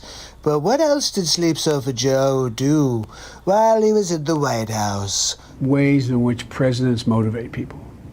By doing something really ignobling. Doing something really ignobling. I believe Joe thinks that ignoble's a good word. Ignobling. Important, and people go, oh. Or to do something really bad. Oh, wait, Sleep Sofa, you've got me confused now. Because ignoble means dishonorable. And then you said really good. Or really bad. I'm really confused, Sleep Sofa. I think you're not really sure what the dictionary definition is for ignoble. This guy has generated a sense out there that people are waking up to, that he ran by deliberately dividing people from the moment he came down that escalator. Wrong. I've been connecting people to the truth, Sleep Sofa. That you, Obama, and all of your cronies have been taking advantage of this country You for 44 years. I don't know how that has been possible. I think people are now going, I don't want my kid growing up that way. Wait, hold on, Sleepy. So you're telling me kids don't want to grow up winning? Oh, no, they want to be losers like Sleep Sofa Joe. Joe, they all want to be winners, okay? Stop telling people to lose. I shouldn't be surprised, though.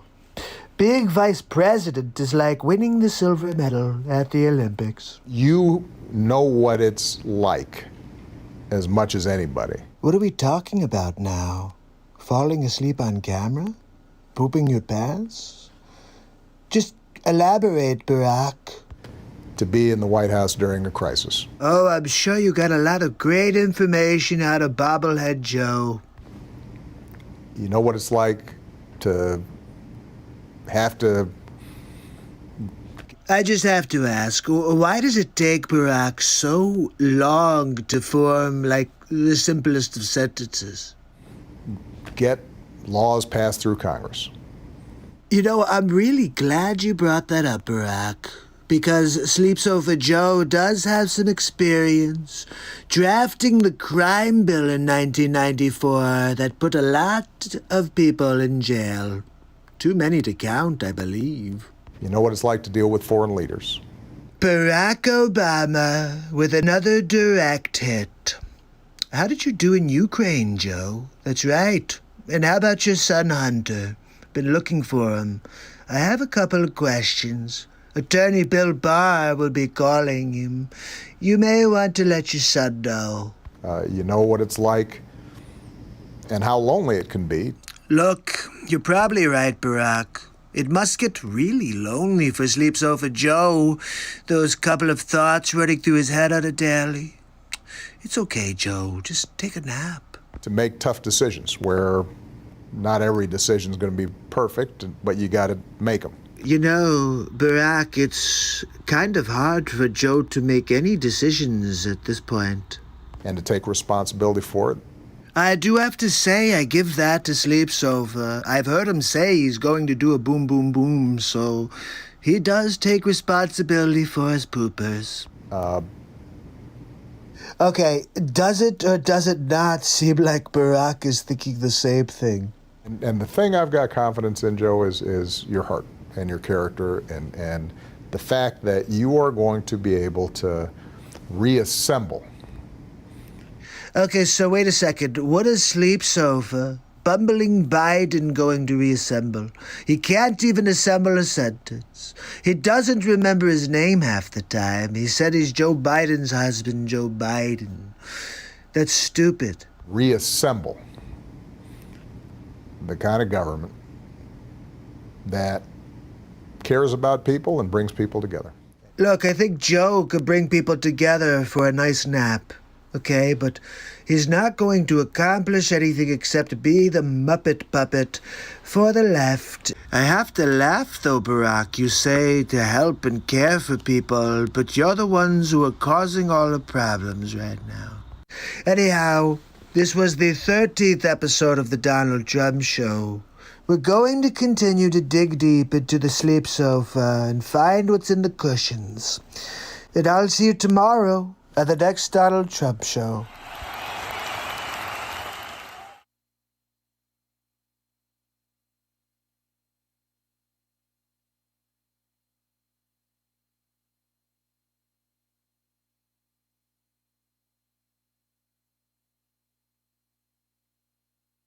I'm beefing it tonight, people. Wow, I'm beefing it. So I'm going to have to go and cut these little bits out where I got like 30 seconds of quiet time. I don't know how long. Let's see. I'm watching myself on the screen. It's been about 7 seconds. Holy cow. So, guys, let's keep moving forward. This is the second episode about Nancy Pelosi. Nancy Pelosi, anything she touches turns to poison, people. You hear Max? He's going crazy up there, people. Listen, episode 14, lots of fun. This is called Don't Drink the Nancy Pelosi. Don't. It's Hammerl and Jameson live from the studio, but we're going to take this to Donald Trump for episode 14 of The Donald Trump Show. Welcome and thank you for joining me on episode 14 of The Donald Trump Show. Tonight we're talking about poison again. That's right. Don't drink the poison. Also, don't eat any food prepared by poison. Everything she touches turns to poison. Anyway, I've got some amazing clips for you today of poison. We're going to see her in action again. She's a terrible human being. Take a look at this one, for example. Do you think that it is time for Vice President Biden to address this head-on himself? Now, before we get started, you remember how they treated Trump, right? You remember how they treated Kavanaugh when he was trying to be nominated? They stepped all over the man's life, his dignity, his integrity.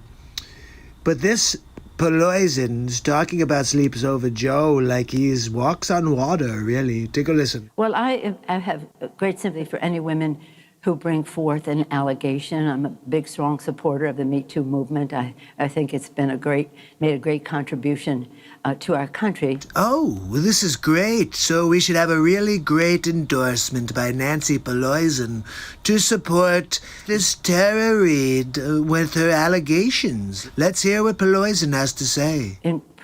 And I do support Joe Biden. I'm satisfied with how he has responded. I know him. I was proud to endorse him on Monday. So let me get this straight. The reporter asks you what you think about Sleeps Over Joe being accused of rape, sexual abuse, and you're satisfied? What? This is not right, Nancy, no. Very proud to endorse him. Whoa, look, everybody, it's Proud Poison. And so I'm satisfied with that. So let me get this straight, Nancy. Because you put your 37 pounds behind Sleeps Over Joe, you now no longer believe anybody who accuses Sleeps Over of wrongdoings because you threw your weight behind Sleeps Over Joe. I just want to make sure that people know what you stand for. 30, maybe 36 pounds, I don't know. I mean, he hasn't, to be clear, he hasn't addressed it. His campaign has addressed it, but he has not directly addressed it. Should he directly, publicly address it? Did you see? She looks like a deer in headlights. Okay, you guys ready for your first spin class with Nancy Pelosi? I hope you brought your mats. Lay them out. Here we go. You know, it's a matter that he has to deal with, but I am impressed with the people who worked for him at the time saying they absolutely never heard one iota of information about this. Nobody ever brought forth a claim or had anybody else tell them about such a claim. Oh, that's great, Nancy. Thank goodness that the people that work for Sleeps Over Joe said they've never heard an iota. Any inkling, you say, of anything that Joe Sleeps Over Bumbling Biden ever did wrong. But again, we have an important election at hand. And there it is. The true colors come out from Pelosi. They don't care what Biden has done wrong. They just want to beat Trumper that bad. Rape, smelling little girls' hair, stealing speeches, whatever. Oh, fake civil rights guy, too, forgot. They'll say whatever they can to undercut the Trump. One that is, I think, one of the most important ones that we've had. We say that every election, but I think this one is the most crucial. So crucial that you'll forget about your support for the Me Too movement. You really are Pelosi, Nancy. You know that, right? And I supported him because he's a person of great values, integrity, authenticity. I'm sorry. I'm just laughing here right now. She said values, integrity, and authenticity. Are you sure you're speaking about Sleeps Over Joe? Imagination. There you go again, Pelosi. Imagination? You're kidding, right? This is Sleeps Over Joe. He's been in office for 44 years and done absolutely nothing. He can imagine what it would be like to actually accomplish something, I guess. And a connection to the American people. You must be kidding, Nancy, right? Sleeps Over Joe is currently looking for a connection to reality. He understands the kitchen table issues of America's working families. Okay, 1 out of 2. He probably knows what a kitchen table is. I'll give him that much. He's the personification of hope. Joe Biden is the personification of dope. And optimism for our country, and I was proud to endorse him. And America needs a person like Joe Biden with his integrity. Remember that this entire interview took place because Joe Biden was accused of raping a woman. And she's standing by his integrity. His integrity and his vision for the future. I'm very confused by this one. Looking into the future, vision. Sleep Sofa Joe has a hard enough time looking into the next hour. Never mind days, weeks, and years ahead. This is not a condition that gets better. It only gets worse. Look, I want to thank you for tuning in to episode 14 of the Donald Trump Show. Poison Part 2. You know, she's basically the Crypt Keeper, right? I keep wondering if they're going to do Tales from the Crypt 2. I have the perfect typecast character for you. Her name is Nancy Pelosi. We call her Poison. And I'm sure you can find her online under The Devil's Best Friend.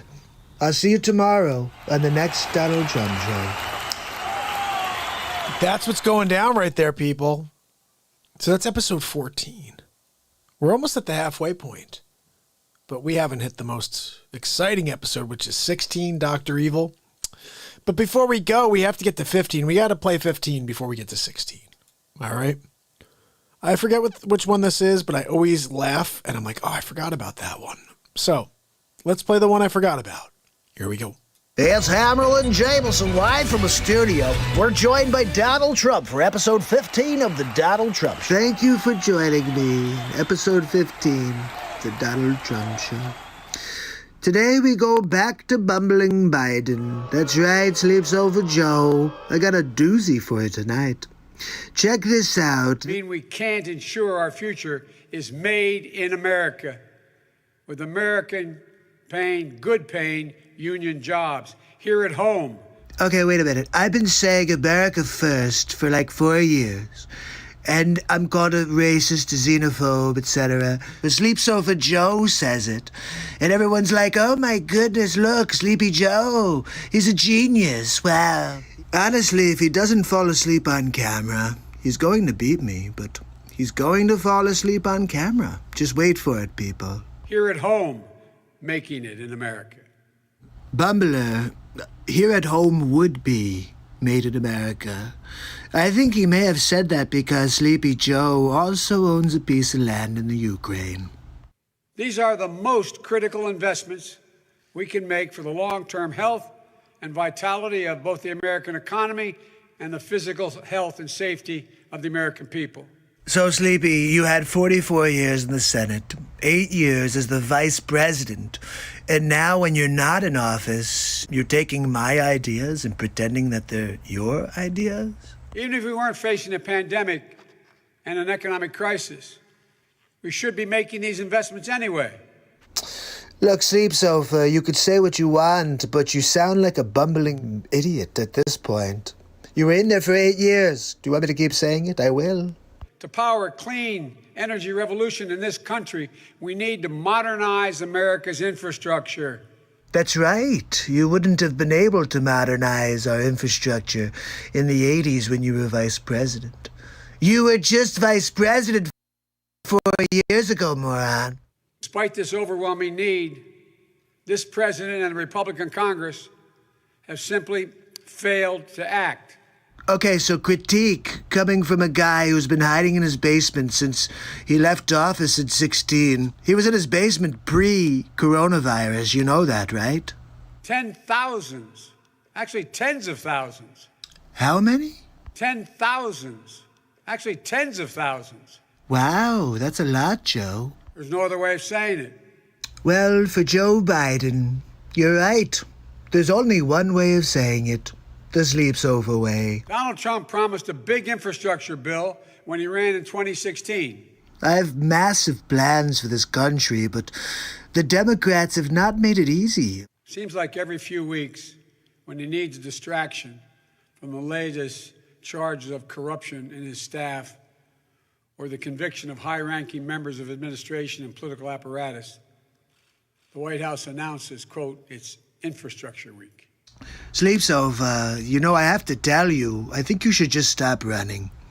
Because every time you have a gaffe, or every time you say something super racist, the media starts a race war, or they totally flip it. Oh, he raped someone? Let's talk about how much integrity he has. But he's never delivered.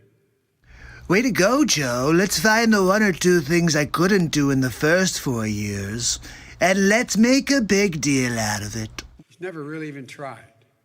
I have to say, Sleepy, the Sleepsover Joe is hilarious.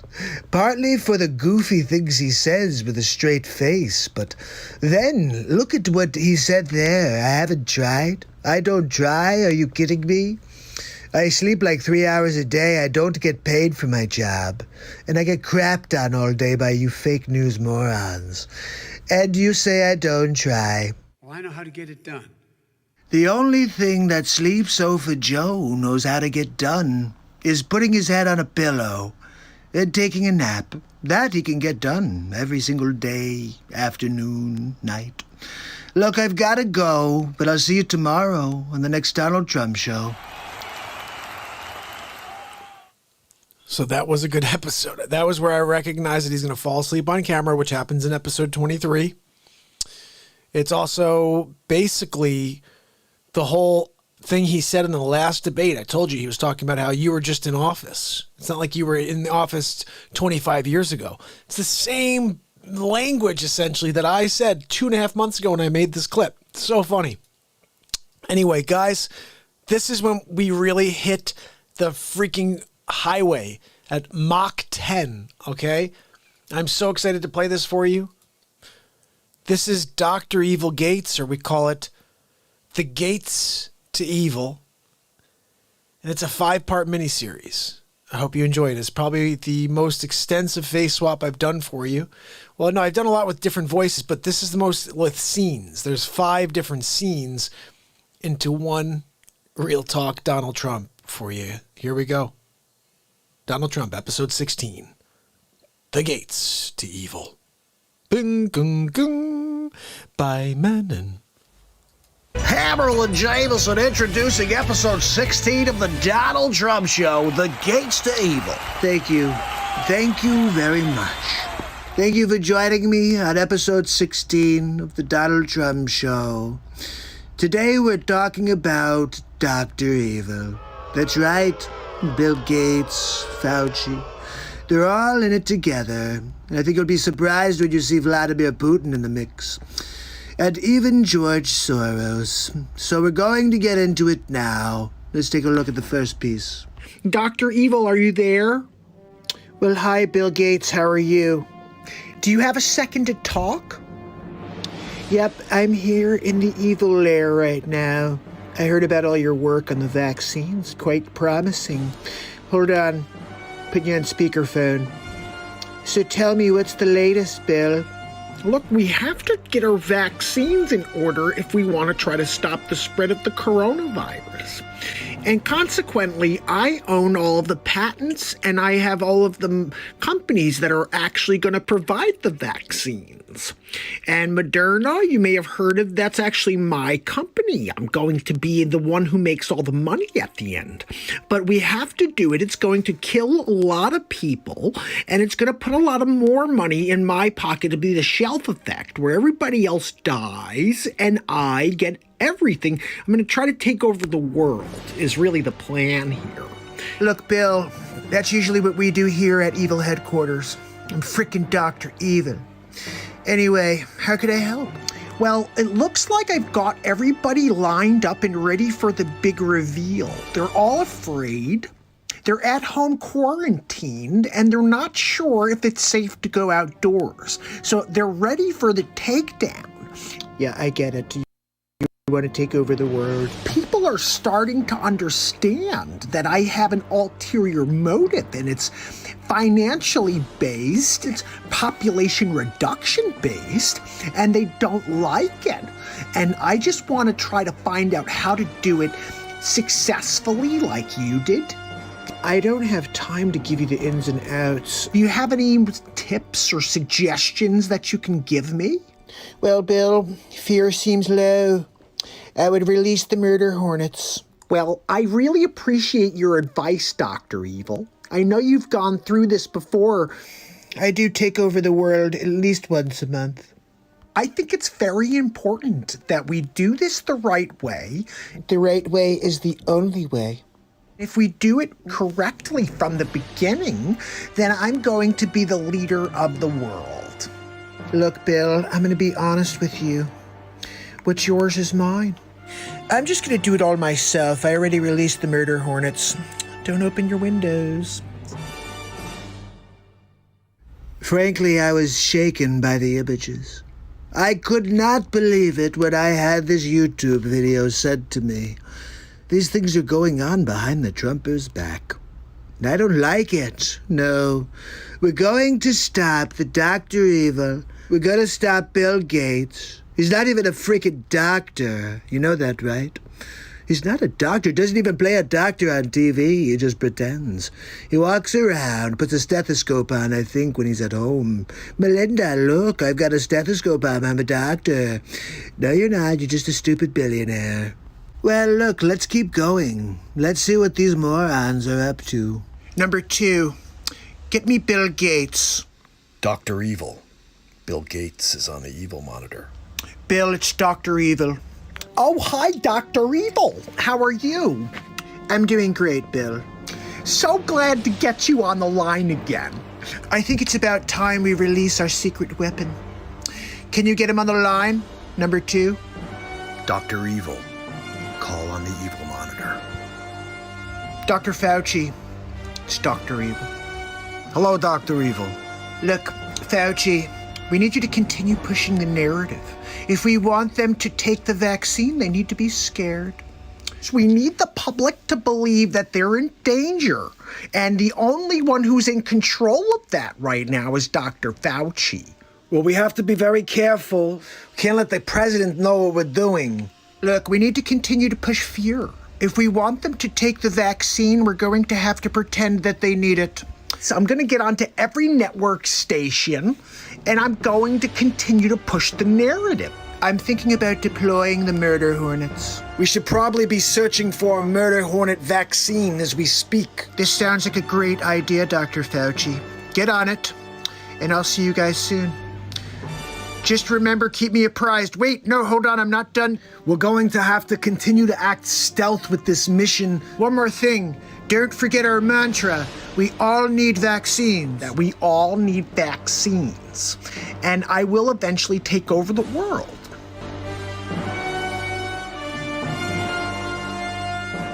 See, this is the agenda of the New World Order, run by Bill Gates, President Xi-Hole. They drop a virus, I call it the Fluhan, on the world. They cripple the global economic system. They put everybody in quarantine. They gotta wear a mask. They can't go out without a mask. And everybody's still fine. The death rate's like the frickin' flu. And they say everybody must get a vaccine. Look, I'll tell you what. I'm Donald J. Trump, and I won't be getting a vaccine. You've got an immune system for a reason. You don't need an immunity like a vaccine made by people like Fauci. They just are trying to line their pockets with dollar bills, y'all. So take a look at this last clip. Kinda pisses me off. He called me on pocket dial. You'll see, take a look. Number 2, get me Bill Gates on the evil monitor. Dr. Evil. Bill Gates is on the evil monitor. Well, hi, Dr. Evil. How are you? So glad to speak to you. I'm just here talking to the press right now. Is there something I could do for you? Oh, Donald, I'm sorry. This is actually a pocket dial. I'm gonna have to call you back. Okay, Dr. Evil. Number 2! That was too freaking close, number 2. I'm sorry, Dr. Evil. Bill Gates on the evil monitor. Hi, Bill. It's Dr. Evil. How are you? Hi, Dr. Evil. How are you? I'm good, Bill. Are we still on track to take over the world? So Dr. Fauci went on the front lines again today and told people they need to do even more extensive social distancing. They need to stay away from each other more. We have to develop the vaccine before too many people die, and then we won't be able to make all of that money. And what does Fauci have to say about it? I'm going to try to get Dr. Fauci on right now. Dr. Fauci, are you there? Bill, how are you? It's Bill and Dr. Evil, and he's on the Evil monitor with us. Dr. Evil. Gentlemen, the fear-mongering's not working. You're going to have to find a different strategy. I'm getting very nervous about this, Dr. Evil. I think I may back out of this entire thing if we don't bring the vaccine to market next week. I'm out. Take a breath real quick, Dr. Fauci, because we're almost there. All right, we put all the money out there. We have the patents, and we have everybody at home right now. So all you have to do is continue the narrative. The president is starting to become suspicious of Fauci. Dr. Fauci, we really need you to come through for us here. Look, the president is smarter than he pretends to be. Fauci, failure is not an option here. I'm sorry, gentlemen, but I will not take a fall for two megalomaniacs. Okay. I think I've heard enough. Excuse me. Yes, release the murder hornets. Yes, Bill Gates' house and Dr. Fauci's. That's right. Yep, thank you. Okay, yep, fantastic. I'm sorry, gentlemen. I just can't stand you anymore. Look, I have to thank MAGA lover QAnon 1984 for sharing these 3 videos with me. Oh, wait a second, I'm getting in my ear that we have one more for you. Hold on one moment. Let's get to it. Ladies and gentlemen, the scene is set. Number 2. Dr. Evil. Vladimir Putin's on the phone. Dr. Evil, it's Vladimir. We have the news. Well, it's really good to have you on the line, Vladimir. I'm so glad that our plan is working. Right now is good mission. Is an American run. Look, all I want you to know, Vladimir, is that we have to put the pressure on. More cities. They riot in the street. Good. Now to part 2, our secret weapon. You know who I'm talking about. Let's get him on the line. Dr. Evil. George Soros is on the line. George. Dr. Evil. What's the deal? Can I play too? What you got going on over there? Give us the scoop. I want to play. Let me put you on speaker. Yep, here we go. What do you got, George? I'll put money in as well, and we could take over the solar system. We have to find a way to stabilize Donald Trump as well. Bring Trump Walker to me. I will turn him, or I will destroy him. You know, I have to say, I did not expect to see George Soros turn into Emperor Palpatine. Who knew? Who knew that Emperor Palpatine was really George Soros? Typecast, really. I heard he also played Jabba the Hutt. They didn't really even need to use any makeup. Look, the one thing I'll tell you about Donald J. Trump is I keep my friends close, but I keep my enemies closer. I'm going to call Dr. Evil right now. That's right. We're going to have a conversation about all of these videos because I don't like when people come after the Trump. Hold on, people. The phone is ringing. Number 2. Dr. Evil. There's a call on the Evil monitor. It's Donald Trump. Thank you, number 2. Hi, Donald. It's Dr. Evil. How are you? Dr. Evil, you're live right now on the Donald Trump show. Oh, really? Okay, hold on one second. Let me put you on speaker. What can I do for you, Donald? You're actually the subject of episode 16 of the Trump show, and I just found 4 videos, quite incriminating. And before I send them to the high courts, I just wanted to see if you have anything you'd like to say. Well, Donald, simply put, I'm freaking Dr. Evil. Look, Dr. Evil, you know, we've had a pretty good working relationship in the past, but that all comes to an end now. Next time you think you could take advantage of the Trumper, just get ready for a steaming pile of rockets all over your face. I'm gonna drop them all over your evil compound, wherever it is. I wish you lots of luck on your search, Donald. We're gonna find you, Dr. Evil. I'm going to find you. Look, Donald, I really don't care how you feel. Sorry. Perhaps if I tell you about the newest technology we're gonna use to take you out in your compound, would that interest you, Dr. Evil? No matter what tech you have, Donald, you get... Hello? Donald? Number 2! He hung up again,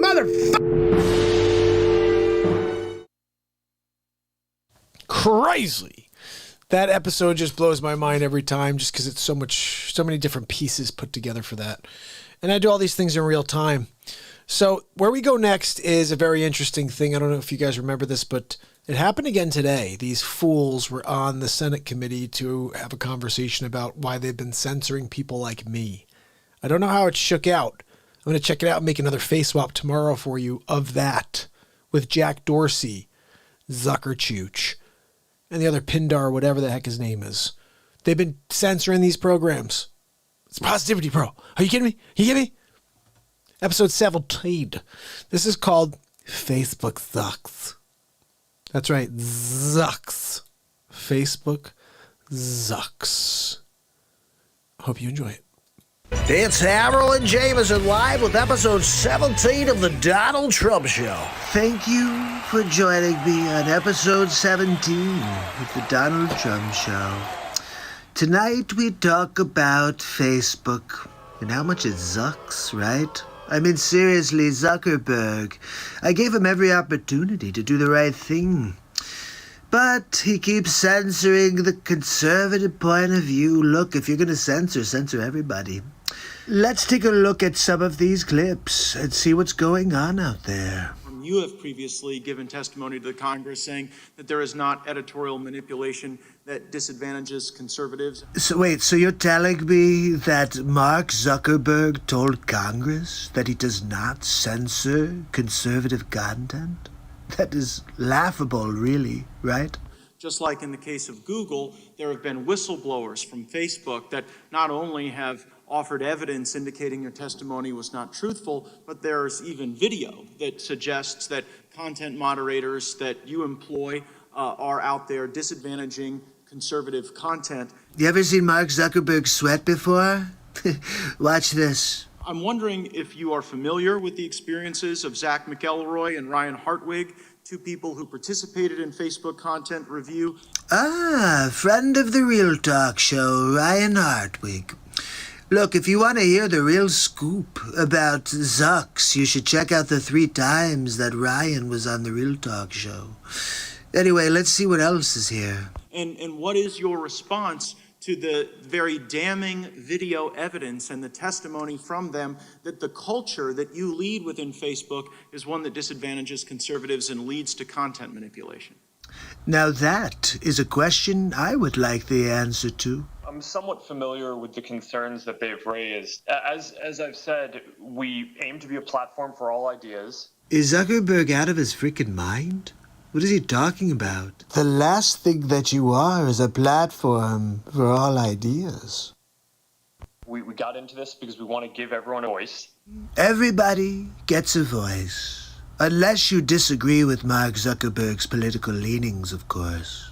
I certainly do not want our platforms to be run in a way that has any ideological bias. An ideological bias? Are you serious? You know you Zuck, right?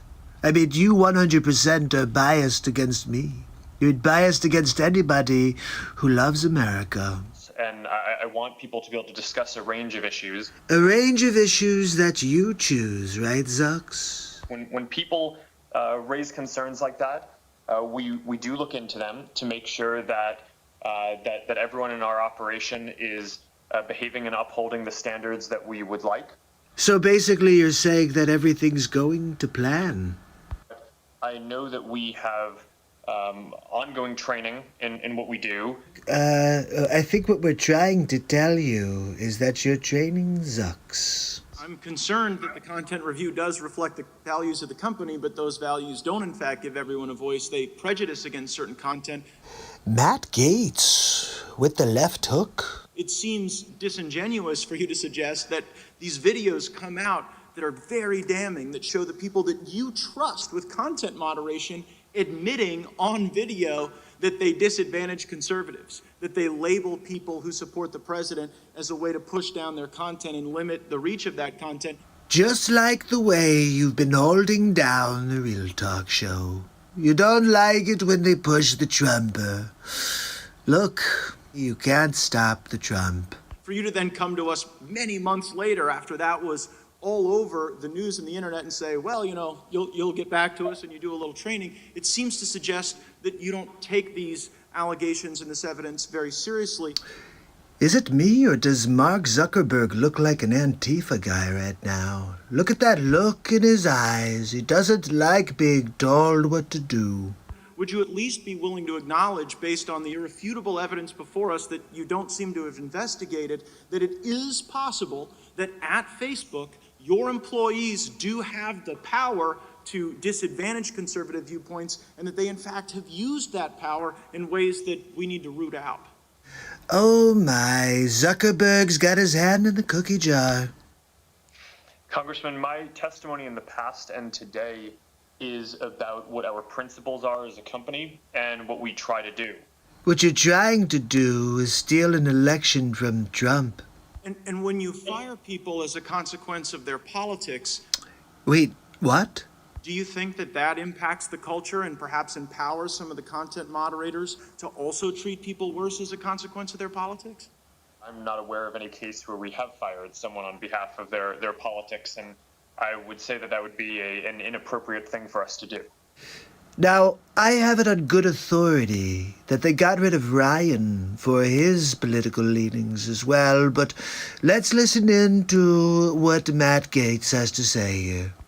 Why'd you fire Palmer Luckey? Palmer Luckey's NDA with you, I only have 10 seconds, but Palmer Luckey's NDA with you doesn't allow him to talk to anyone except government officials. I'm a government official. I've seen the messages where you have specifically directed Mr. Luckey to make statements regarding his politics for the benefit of your companies. I'm pretty sure that's a no-no, right? So I think both in the case of these content moderators and in the case of the testimony you just gave regarding Mr. Luckey and firing people over their politics, there is serious question as to whether or not you're giving truthful testimony here or whether it's lying before Congress. I see my time's expired and I'll yield back. Bravo! Mr. Gaetz, you have arrived. I can't believe what I just heard. You took Zucks down. Almost like you're a billionaire. Maybe one day you'll be a billionaire, or at least 120 millionaire like Pelosi. I don't know. Anyway, look, let's see if there's anything else here. We certainly try to do this in a way that is neutral to all viewpoints. We want to be a platform for all ideas. Is that Mark Zuckerberg or Mark Zuckerbat? We're a platform for all, for people to have a voice, everyone but Trump. I don't think you build a social product with the goal of giving people a voice if you don't believe that people being able to express a wide variety of things is ultimately valuable for the world. And we try to make sure that our policies and our operations ultimately reflect and carry that out. Then how could you ever censor the Trump when you know the world values everything that I say? In terms of the people setting the policies, I think it is valuable to have people with a diversity of viewpoints involved so we can make sure that we have the different viewpoints represented in the policy development process. Guys, look, it's Diversity Mark. And we also consult with a number of outside groups whenever we develop new policies to make sure that we're taking into account all perspectives. Are you kidding me? That sounds like something that he just made up. I mean, you said you reach out to outside groups. Can you think of one conservative outside group that you reach out to and use as a content moderator? I have to say, this guy's fantastic. His line of questioning gets right to the heart of it. Congressman, Did you hear that? Yeah, you're caught out, Mark. I'll tell you, this should be the trial of Mark Zuckerberg. Real quickly, can you briefly explain the approval process for third-party fact checkers and how many fact checkers does Facebook employ? We work with about 70 fact-checking partners around the world, and the goal of the program is to limit the distribution of viral hoaxes, so things that are clearly false. So you're not doctors, but you feel you could censor any doctor who talks about success that they're having on coronavirus. I think that's an overstep of your powers there, Zuckerdick. We don't ourselves want to be in the business of determining what is true and what is false. That feels like an inappropriate role for us to play.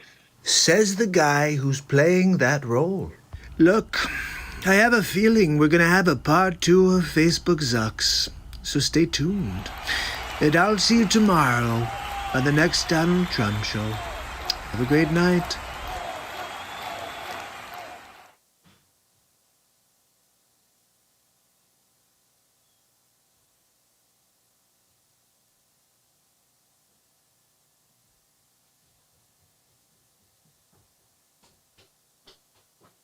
I'm a-coming. I'm a-coming. I'm a-coming. Holy cow. Oh, so what did I miss here? I'm with Max. I'm with Max Scott. Let me see what's going on with everybody over here.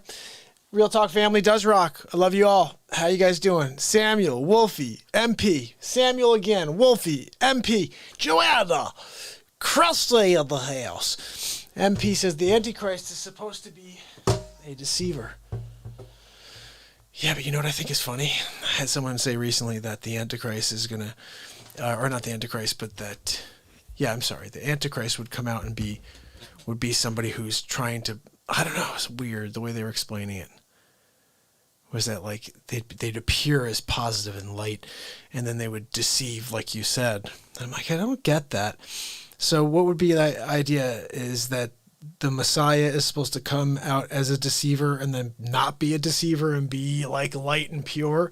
Like, how do you distinguish? And because this was somebody with the faith where they literally killed someone that we call Jesus because he was different. And I think they're still looking for the Messiah. My question is, how many people have to come along with a message like that before you say, oh, that's the Messiah? I'm just curious. I don't know. But I don't think it's also about such an extreme like that. Like, just people want to see a better world or they don't. I'm here to put on a show every day to see this world better. I believe we could affect real change right here. Tonight it's about laughter. So we're in the process. We're flying through, to be honest. Episode 18, I love. You want to know why? It's about Jerry Nadlier. Oh, yeah. Wait till you see this one. This guy's a chooch. Episode 18. Jerry Nadlier. Here we go. It's Hammerl and Jameson. We head to the studio live with Donald Trump for episode 18 of The Donald Trump Show. Good afternoon, and thank you for joining me on episode 18 of The Donald Trump Show. Tonight we're going to talk about Nadler. You know, he's basically trying to say there's no such thing as Antifa. He also is pushing the voting by mail. So I thought it'd be interesting for us to dissect an old piece of footage I just came across. So let's check it out. It's a very tempting point. I just, as a very experienced practical politician from New York. Well, I'm from New York too, Nibbly Nadler. I feel constrained to observe that in my experience in New York, paper ballots are extremely susceptible to fraud. Really? That's not what all of your cohorts are saying. Jerry, they're saying that it will be safe. Everybody can vote by mail. They'll be able to vote for Biden. And whether they're alive or not, their vote will be counted. Paper ballots are extremely susceptible to fraud. extremely susceptible to fraud. Of course, you know that's just some trick photography there, but we wanted to make sure you understand the point. Nadler believes that paper ballots are extremely susceptible to fraud. And at least with the old clunky voting machines that we have in New York, the deliberate fraud is way down. Look, Nadler and I are in agreement on this one. The deliberate fraud is down when you use a machine. So what are we even talking about here? I don't even understand why everyone's fighting me. Oh, that's right, it's because Trump said it. Compared to paper. When the machines break down and they vote on paper, we've had real problems. He said it right there. When the machines break down and they use paper, they've had real problems. This is 2004, people. It's not like it's been 50 years and all of a sudden we're doing better. We're doing worse, actually. So there's got to be a way. There's got to be a way. I'm simply observing that as a problem. There's got to be a way of getting the best of our methodologies. So, Nadler, when did you stop speaking? In fact, the MIT studies have shown... So, Nadler, when did you stop speaking so practically? In fact, the MIT studies have shown that hand-counted paper ballots are among the most reliable. Ooh, you've got a fighter there, Nadler. And at least if there's a miscount, you can discover it. You can't discover miscounts with these Then machines. maybe optical scan with paper. I want a paper trail. I want paper somewhere. But pure paper with no machines, I can show you experience which would make your head spin. Back then, he could show you experience, make your head spin, but now they're like, hey, let's vote by mail. It's fine. There's no fraud. It's totally fine. We should just do it. Coronavirus, schmoronavirus. What's happening in Portland right now? There's riots. That's a myth. Wait, what's happening in Portland is a myth? I gotta hear more of this one. That's being spread only in Washington, D.C. Oh my goodness. It's a myth spread only in Washington, D.C. Holy cow. Tell us more about this myth, Nadlier. About Antifa in Portland? Yes. Sir, there's videos everywhere online. There's fires and riots. They're throwing fireworks at federal officers. DHS is there. Nadler the numbskull. Look, he probably thinks that they're shooting a motion picture film right now, and it's all a myth. Could be, maybe. You ever seen Argo? Look online. It gets crazy, Mr. Nadler. Jerry Nadler, living in denial, really. You can't save a soul like Jerry Nadler. He's a bad guy. Oh, yeah, look. Paper ballots because they're bad and there's... But then as soon as his candidate is going to get demolished in the square by Donald J. Trump, oh, look, we should have some paper ballots. They're fine. There's no problems. Trump's crazy. Jerry No Good Nadler, really. Look, I'll see you tomorrow in the next Donald Trump show. Have a good night. So we've gone over a lot of characters from the hypocritical left. Hypocritical. Maybe if they want to keep your doctor information private. But they're very hypocritical, Brian. It's all I'm saying. Humpty Dumpty. Giggle said Humpty Dumpty. That's hilarious. Why didn't I think of that? He's falling over and cracking on the sidewalk. Look, I made a bacon, egg, and cheese out of Nadler. Oh, yeah, it tasted like crap, like the real Nadler. Oh, yeah, no matter how much pepper and paprika you put on that thing, it's going to taste like roadkill. Yeah, I know. It's like 7-month-old meat, the meat of the undercarriage of a moose, and the off-season in Wisconsin. Yeah, the ones that poop on themselves. I know, Nadlier. None of that makes any sense. Anyway, I like to just randomly say things sometimes. Anyway, this is where we go from here. So, Nadlier, what's next? How about Hunter Biden? I shouldn't say his name, should I? They say you shouldn't say his name or people start doing things. And I don't know, we'll start seeing if we're starting to lose some frames, but we're not yet. So, check it out. This is called Biden behind bars. Now, what's crazy to me is there's a channel I follow that has like 650,000 subscribers. And they played this clip here that I'm about to play you like 5 days ago. And they tried to commentate through it, and it was terrible. I mean, just because I have this and I did this two months ago, and it kills me that people have not seen it. Nobody's seen any of these. The Dr. Evil clip that you guys saw has like 100 people have seen it. It had 83 the other day before I put it into the bulletin in our area on the page. 83 people in the world have seen that. Let's change that. YouTube, Zuckerchooch, all these people want to suppress this program. Let's make sure they see stuff like this. And keep your eye out for Catherine Zeta-Jones. That's all I'm talking about.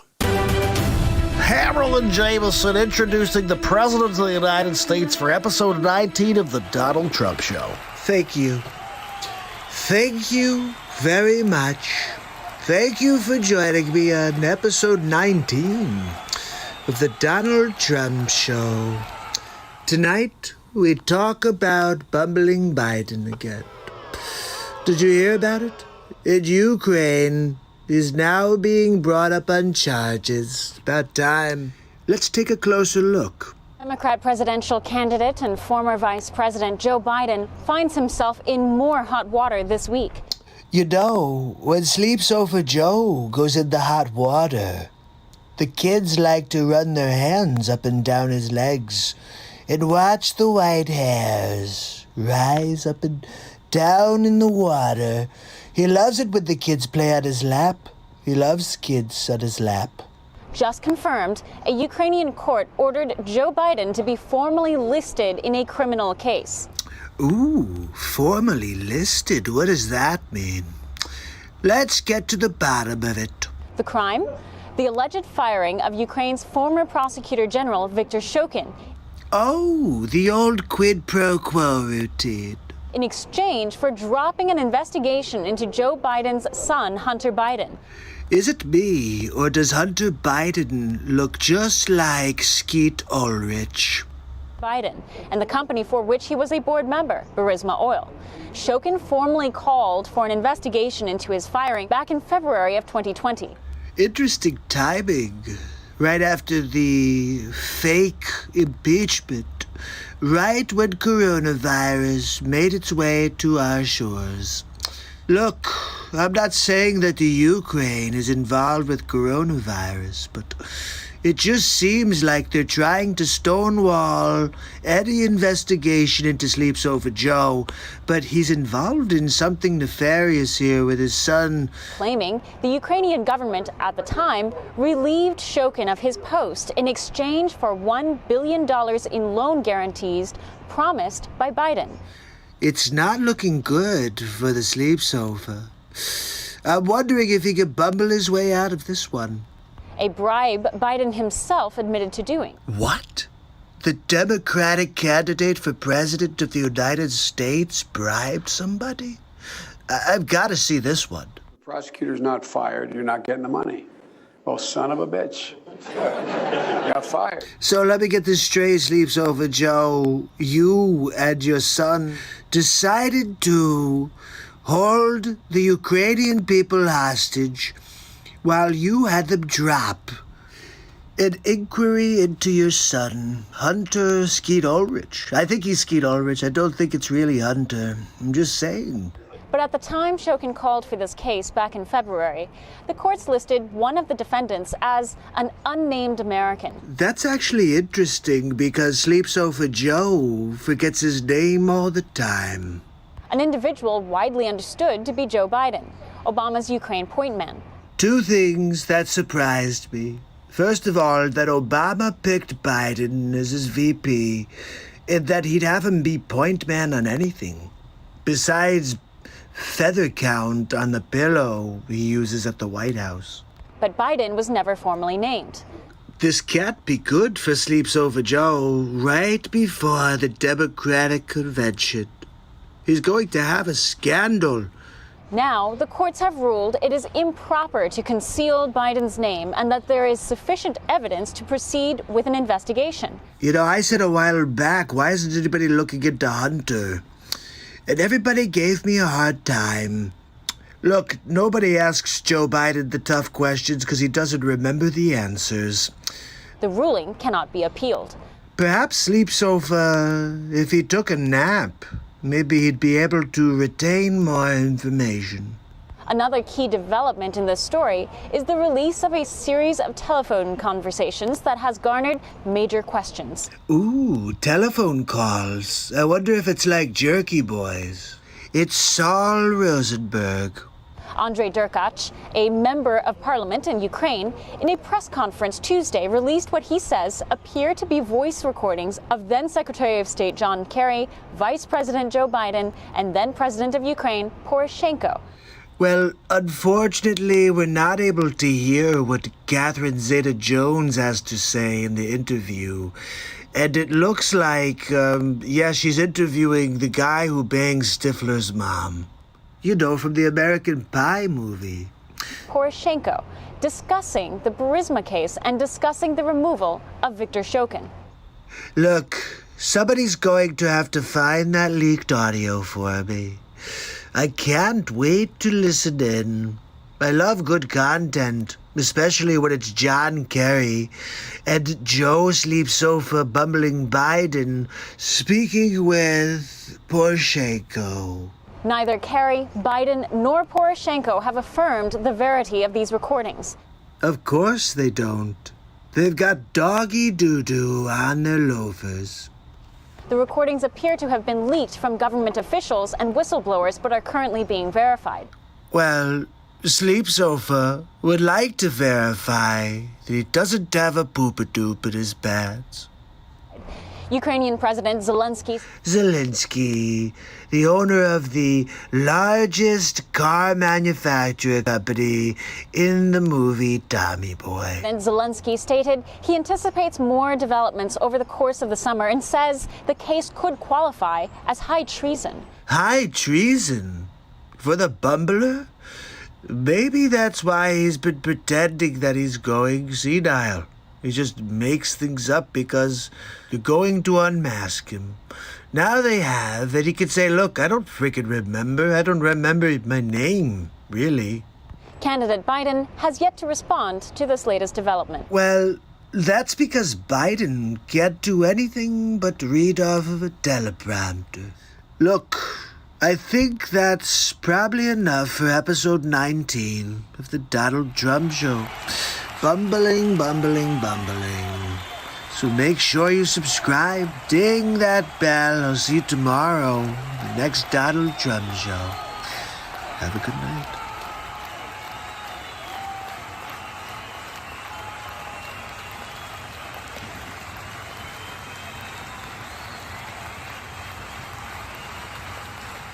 You know, some say it may have been 183,000 a month, but I went with 83 on that little clip. Letty, good to see you. Marie, Samuel kicking it with us. Joanna, check it out, guys. Wolfie! Oh my goodness, Wolfie. Shot through the heart. Wolfie, I love you, buddy. Thank you so much. That is amazing. Wolfie just threw a super chat on the screen, guys. What an amazing gesture of love. I appreciate you, buddy. Means so much. We are in the process. I'm going to get through these next 11 episodes. We're going to play a song for Wolfie. And Wolfie, I love you, buddy. Thank you so much. What you guys are about to see, and I'm going to dedicate these next 4 to Wolfie, is episode 20. Kamala Chameleon. What? Kamala Chameleon? Is that really an episode? Yeah, it really is. You're going to see it right now. It goes like this. It's Hammerl and Jameson live from the studio. We head to Donald Trump for episode 20 of the Donald Trump Show, Kamala Chameleon. Thank you. Thank you very much for joining me on episode 20 of the Donald Trump Show. That's right. Today we're talking about Kamala Chameleon. The good, the bad, and the ugly with Kamala Toe. Kamala Chameleon, really. We might as well go through it because she's running for vice president. So let's see what we got. She also is in a situation where she had a police department when she was there. Here comes a great Joe Biden moment. That in fact...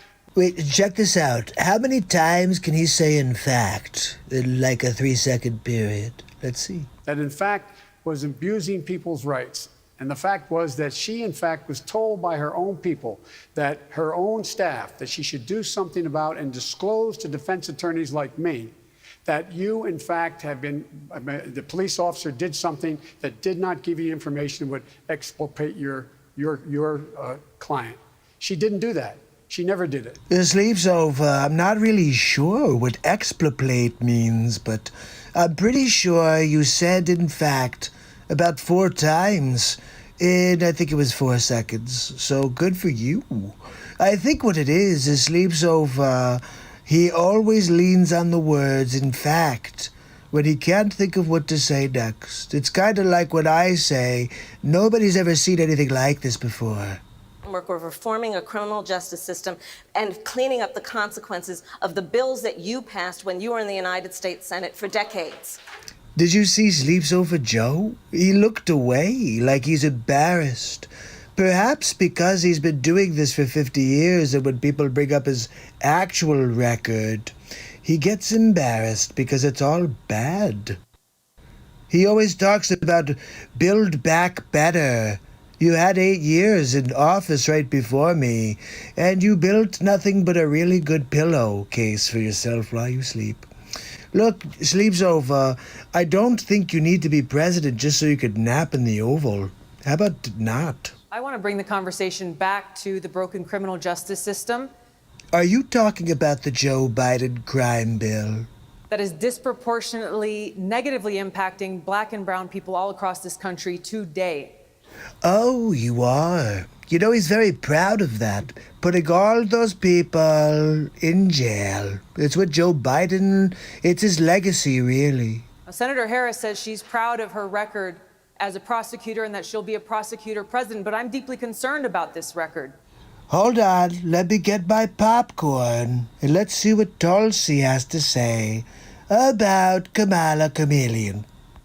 There are too many examples to cite, but she put over 1,500 people in jail for marijuana violations and then laughed about it when she was asked if she ever smoked marijuana.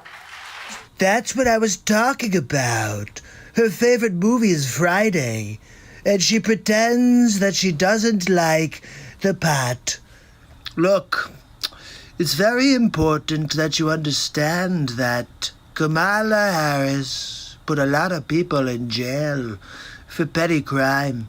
I said it yesterday, people smoking pot on the corners.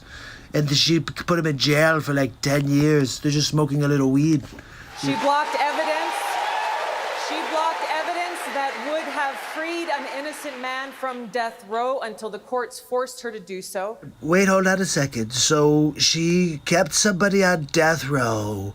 She wanted them to do an album with Snoop Dogg and Dr. Dre. Look, I understand Death Row Records was a big deal for a while, but she shouldn't have held him down. She kept people in prison beyond their sentences to use them as cheap labor for the state of California. Well, that seems like a no-no. And she fought to keep cash bail system in place. That impacts poor people in the worst kind of way. Thank you, Congresswoman. I guess Biden and Kamala are actually a perfect combo. They're both vicious. They both don't care about the people. They just want to put people in jail. The bottom line is, Senator Harris, when you are in a position to make a difference and an impact in these people's lives, you did not. See? Exactly like Sleeps Over Joe. In the position to make a difference, to help people, and did nothing. It's the story of Joe Biden's life. He's writing a book. It's coming out on Amazon. It will be in last place, just like him. And worse yet, in the case of those who were on death row, innocent people, you actually blocked evidence from being revealed that would have freed them until you were forced to do so. There is no excuse for that. Wait, she held evidence and kept people in jail? And you want her to be vice president? I guess it's kind of like the Obama administration. And the people who suffered under your reign as prosecutor, you owe them an apology. Joe Biden's the one who owes the world an apology for forgetting his name all the time, for saying he's Joe Biden's husband, Joe Biden, and for choosing Kamala Chameleon. This is the one candidate who said she doesn't believe Joe. She believes the Me Too women. She believes them, who said that Sleeps Over Joe did some bad things.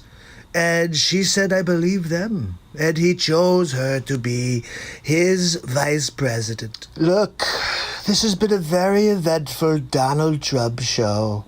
20 episodes in. I wonder what we'll do next. I'll see you tomorrow for the next Donald Trump show. Letty, Gold member, and Wolfie, and Marie, I just have to thank you guys for supporting the program. I do love it so much because I have been here for 668 days in a row. And I am definitely putting the time in order to see if we could build a positivity movement. And I think the only way that it could truly be is if I could be doing it full time. So I think that's what's begun, is the support from the family is where it starts. And then once we could figure out who takes this to a place where I can focus full time on this. But at the moment, we're just here doing this.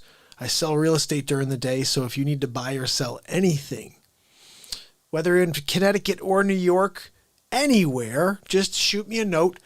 Let me try to find you an agent. If you like the agent I find you, that agent is going to pay me a fee. How about that? It's a free service. Just say, hey, Mark, I got to buy something here. I got to sell something there.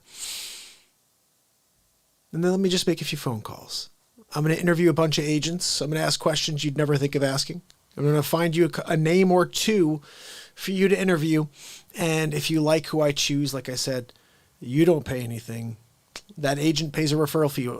We do this all the time. Agents love referral fees. We love giving referrals. We like getting referrals because it's business. We love business. Nobody that's in real estate doesn't want business. So just keep that in mind, because the more the family thinks about me that way, the more I could be here with you. And if the entire family sent me leads like that, I would be here all full time. I realize it. There's an agent in the neighboring town. She's always top like 1 or 2. I've never seen her face except for like pictures on the top agents award. She doesn't come in. She's crazy, but it's possible. I just have to take advantage of the referrals and never do it. Anyway, let's move forward. I want to thank Wolfie. I want to thank you guys all. Marie, I want to thank Letty for becoming a member of the show. You get to put all these cool little emojis in. Guys, let's move it forward. This is probably one of the silliest and best episodes because I had to go after somebody that I haven't gone after yet. You guys some people have said that... I want to go over something very quickly. This is a totally separate subject. Some people 6 to 8 years ago would say that, and this is a weird thing, but some people would say, oh my goodness, Michelle Obama is such a glamorous and beautiful president, first lady. And she's so beautiful. She's the most beautiful first lady we've ever had. And then all of a sudden you fast forward and we have Melania Trump in there. And then you have people talking crap about her. Okay. She's a pretty lady. Okay. Just give it to her. And she's bright and she's doing her best. So whatever about anything else. Okay. But to get back to Miguel, I call her Miguel now because I found out a little information about her. I didn't realize. I had no idea that there's a clip of Joan Rivers saying a couple things. You guys know about this clip? She's walking up the steps. They say, oh, Joan, when are we going to have the first, when are we going to have the first homosexual president? And she's walking up the stairs. Oh, what are you talking about? We already have that with Obama. And the guy goes, what? And she goes, yeah, you know Obama is. And she goes up the stairs. She goes, and Michelle's a trainee man. I can't say these words because we may get in trouble. They may start to shoot this show down. Let's see. Am I losing any frames? No, we're good so far. Good. Bottom line, people, when I found that out, I started looking at videos and like Ellen, her dancing on Ellen, and something bouncing around. Looks a little bit like a dong. Just saying, look, I don't know. But I had to make this for you. Bottom line is called Miguel. The art of Miguel and the shoulder blades of a football player, really. Anyway, look, let's get down to it. I've heard her workouts. It's kind of like Muhammad Ali taking on a bull. It's Hammerlin Jameson live with episode 21 of the Donald Trump Show. Ladies and gentlemen, Donald Trump. Thank you for joining me on episode 21 of the Donald Trump Show. Tonight we're going to talk about Sleeps Over Joe, but we're also talking about Michelle Obama. Not sure if you saw his speech, so we're going to go over a little bit of it. But also, I found an oldie but a goodie. We're going to get into it. Let's see what we got. Welcome to Kingswood Community Center. Is Sleeps Over trying to do his best Clint Eastwood or what? He's looking like all into the distance like, make my day, dirtbag. Actually, that's the one down I used to work. As a joke. You didn't know where we were anyway. The truth comes out. Bumbling Biden. Did you hear him? He said every time he gaffes, he says, that's a joke. We know you're a joke, Sleeps Over Joe. But you really have no idea where you are, do you? Where are you? What state are you in right now? And here at home, as George Floyd, Breonna Taylor, and a never-ending list of innocent people of color continue to be murdered. Miguel, I agree with you. Any innocent people should not be getting murdered by cops. But let's be honest, George Floyd, he's a 5-time criminal on his way to being 6th. And unfortunately, that bad cop, yeah, he was a maybe racist, I don't know, but he's a bad cop. Terrible cop. He should be in jail forever. And he murdered him. So, but no, that was horrible. But anybody who's murdered, but don't say countless. I think it was 13 last year. What's countless is all of the little boys, girls, adults, all of the people that are dying constantly that are not part of the Black Lives Matter movement. Simple fact that a Black Life Matters is still met with derision from the nation's highest office. Look, I love black lives, Michelle. What we get instead is chaos, division, and a total and utter lack of empathy. You see this? It's like I should write down what she's saying, and then you could write Antifa on top, and you'd say, that's what's going on right now. They see an entitlement that says only certain people belong here. What is she talking about, Bushwood Country Club?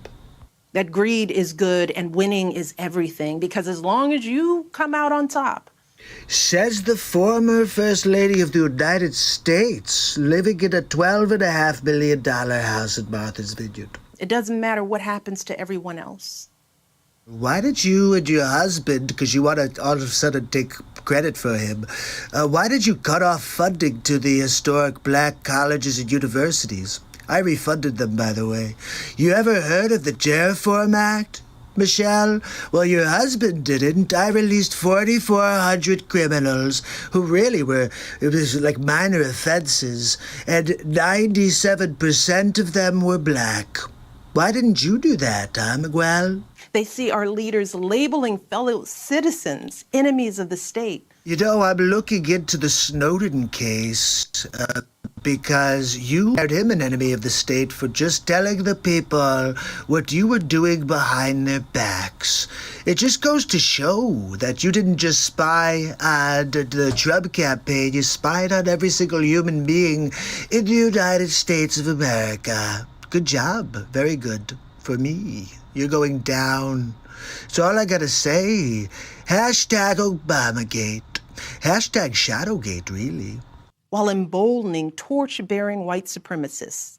You know, this would have been the perfect time for her to bring up the wild people in the streets. They're burning buildings, they're beating people up in the streets, they're murdering each other, the criminals in all the democratic cities. And she doesn't bring it up. She talks about white supremacists. Where the hell is that going on? We're talking about rioting in the streets. It's all of your people, Betuele. They watch in horror as children are torn from their families and thrown into cages. Are you kidding me? We're talking about the cages that your husband built. Look at this, right on national television. She's lying to the people. Your husband is the one who built the cages and used them first. I don't even know how much we use them, but I know your husband built them. And pepper spray and rubber bullets are used on peaceful protesters for a photo op. Why would I not take a photo op with a Bible in my hand? It's a total baller move. Look, they shouldn't have been throwing glass bottles and water bottles that are frozen at the police officers, so they got what they deserved. Sadly, this is the America that is on display for the next generation. Unfortunately, what's on display for the next generation is a psyop that your husband created, and you guys continue to foster fake news. Yes, that's right. You guys created it for Trump, and I'm just destroying it against you because you all of you are fake news. I want to start by thanking Harvey Weinstein for organizing this amazing day. Harvey. What? This is possible because of Harvey. He is a wonderful human being, a good friend, and just a powerhouse. Are you kidding me? Harvey Weinstein? Oh my goodness. But well, you are one heck of a judge of character, I have to say. Big league. And the fact that he and his team took the time to make this happen for all of you should say something not about me or about this place, but about you. Actually, it says a lot about you, Majwell. But look, let's see, do we have anything else, or is that it? By the way, we're going to have, if I get elected president, free college education for 4 years of college, flat out. Are you kidding me? And we're talking about Sleeps Over Joe, or is that Bernie Sanders? Free college? How are we going to do? Let's just write checks for everybody and give them college for free. This is hilarious. Look, I got to tell you, we got to get these people out of here. Look, I'll see you guys on the next episode of The Donald Trump Show. Wow, guys, we are kicking along, and we were at episode 600 in a row. This is what episode 22 is. You guys have seen this before. This is me doing about 15 voices. Get to see some of the other voices I do besides Trump. I hope you enjoy it. I think my favorite... You tell me what your favorite is, and then I'll tell you mine. Here we go.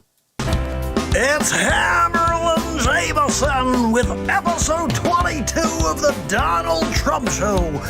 Ladies and gentlemen, Donald J. Trump. Thank you.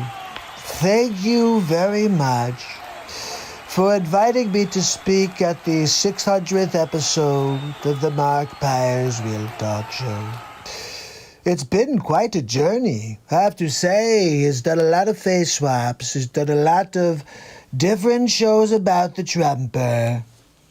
But on top of that, he's got some episodes of the Trump Show that are pretty good. Making fun of Pelosi, Sleeps Over Joe. You know, we're calling him Joey Futon now as well. He's a futon. You can get futons or sleepsofas when you stop by Sleeps Over Joe's warehouse. Comes in 7 fabrics and sizes. The Senator, it's a lumpy mess. Just like the Sleeps Over, really. Look, I've got a few people that want to say happy 600th day to Mark, so let's get into it and see who we got. Number 2, it's been 600 days, and he's still alive. No matter what we try, Dr. Evil, he keeps broadcasting. But Dr. Evil, he did not follow our projections. Silence! Enough of this insolence. Everybody gather around. Look, I've got a plan. If we can just... Wait, no, hold on. Where are you taking me? Wait, let me go back because I'm trying to share my plan with them. Okay, let's send in the murder hornets. Are you kidding me? Dr. Evil called? Look, I'm kind of pissed at Dr. Evil right now. Pocket dialed me last time, and I think he's working with Fauci and Bill Gates. That's right, Evil Gates. Anyway, that's another story. What else we got? Yeah, I got one for you. It's MARKPIRES 600 day in a row. And I called Artie to see if he wants to say anything. Hey, Artie. Yeah, I'll say hi. 600 days. That's freaking crazy. Congratulations. You know, I don't know about you, but I miss that tag team duo. Seriously, Norm Macdonald and Artie Lang? That's a match made in heaven. I'm wondering if God had that plan. Look, if we put these two together, they're going to make magic happen. Anyway, what else we have? Hi, Mark. It's Mark Zuckerberg. Look, congratulations on 600 shows, but I'm going to continue to block your show because I don't like your content. Maybe if you didn't talk about Donald Trump, I wouldn't suppress your program, but I suck. So wait, let me get this straight. So you censor the Real Talk program, and then you're going to call and say congratulations? Oh, congratulations, Mark, for broadcasting and me blocking you every single time. You're doing great at getting it nowhere. Anyway, what else we got? My name is Chuck Schumer. I'm here to talk about Sleep Sofa Joe and MARKPIRES 600 days in a row. It's pretty impressive if it was not MARKPIRES. If it was a Joe Biden or a Democrat, I would really think it's great. I gotta tell you, I almost hate this guy as much as Pelosi. All right, who's next? I just wanted to wish MARKPIRES a happy 600 days. That's a lot of days in a row. And we've been working on the coronavirus vaccine for like 20 years now. So I know what he's going through. But it's quite an effort. And I'm hoping that he can get people to take our vaccine. Look, we all know you're trying to vaccinate the world, Bill. And I just want to strap you down and give you the first dose. Well, hi, Mark. It's Sleep Sofa Joe Biden. I know you've been calling me Joey Futon, but look, I plan on beating Donald Trump in November. The fact is, I got an earpiece in. They're telling me everything to say. And if I don't say it right, I got the teleprompter as a backup. My Aunt Judy told me I could be a heck of a president, Mark. So I'm counting on you for your vote. Gotta beat Donald Trump, and we need the Real Talk show. Normally I'd be like, that's cool, but it sleeps over Joe, and I'm actually kind of surprised he didn't fall asleep, Mark, during his little speech there. But there's still time between now and November for Sleep Sofa Joe to fall asleep on his futon. That's right, Joey Futon. What do we got next? Hey, Mark, it's Al Pacino. Just want to wish you happy 600. Not many people cooler than Al Pacino. You know, I'd love to get a cappuccino with Al Pacino. Maybe a Dunkachino with Al Pacino. I don't know. My name is Andrew Cuomo. I've been here doing this Real Talk program a few times now. It's 600 days. You know, I was on here last at 500 days. I said this guy's going to go over. There's no way he's not doing under 1,000, okay? But look, COVID's serious. If you need some PPE, you can send them to New York, and I'll put them in the nursing homes. Look, I got to go, but happy 600, Mark. Freaking Cuomo, right? Unbelievable. How's your Cuomo doing? Andrew, I'm pretty sure Mark does not want to hear from Cuomo. But you have a really nice Cuomo, much better than mine. Guys, what's up? Gary V. Look, 600 days in a row, MARKPIRES Real Talk. I can't believe it. This guy's on fire. He's going to go all the way to maybe 15,000 days. And look, I just got to tell you, nobody else has got that. Nobody else is doing it. So crushing it. 600 days, crushing it. I think this guy's going to go until the sun burns out. I mean, I've never seen anything like this. Those are some kind words for the Real Talk show from Gary V. Gary Vaynerchuk, I'm not sure If you don't know Gary V, then you must not be on social media. He's a good guy. He's rising up. Anyway, 600 days in a row is a big deal, and Gary V believes it. What else we got? Anything else here? Mark, I just heard the news. 600 days in a row. I can't believe it. Last time we talked, it was 500 days, and you just go. You like the Energizer Bunny. Oh, no. I did. I told you back then at 500, put your head down. Just go, man. No one can stop the bright light within. 600 is nothing. Look, Mark, go until the stars burn out. We actually found somebody cooler than Al Pacino. Christopher Walken's the man. Do you ever see him in Dead Zone? He touches things, and he can see the future. I wish Trump could do that for November. Find out who's going to win. Me or Sleep Sofa Joe. Look, remember, you can sleep on the sleep sofa all you want. You also may find some change in the cushions in the sleep sofa if you're looking around for some spare change. That's all Sleep Sofa Joe has, is kind of like loose memories. And also he takes naps on his Joey futon. That's right. I'll see you guys on the next Donald Trump show, but 600 days of real talk. Looking forward to hitting 700, 800, all the way to 1,000. And then we go and put our foot on the gas. That's right, people. We're just getting started. It's going to take time, people, but we're going to win big league. Have a good night. Oh my goodness, Samuel, I love that you share everything, buddy. Thank you so much. And you know, guys, if everybody shares, we're going to get it out to more people because YouTube's trying to kill the show. So is Facebook. Zucker Chooch. Yeah. So I said I didn't realize the episodes. Now we're going through them and I'm realizing. Episode 15, I said Biden's going to win unless he falls asleep on camera. That's what Trump said. Look, he's probably going to win unless he falls asleep on camera. But don't worry, he's going to fall asleep on camera. Well, it's Hammerl and Jameson live from the studio. We bring you the Donald Trump for episode 23 of the Donald Trump Show. Ladies and gentlemen, thank you for joining me on episode 23 of the Donald Trump Show. This evening, we're going to look at Sleep Sofa Joe, bumbling Biden. You know, we call him Joey Futon as well. But I have a doozy of a clip for you. I've been telling you for months now that Joe Sleep Sofa Biden is going to fall asleep on camera. Well, I have the footage now. And I'm going to show you how sleepy the Sleep Sofa really is. Joining us live this morning from New York. Hey, good morning. I told you he would fall asleep on camera. It was only a matter of time, really. Sleep Sofa, wake up. Wake up. I can't believe this. And she's just kind of like trying to play it off. Do you see that?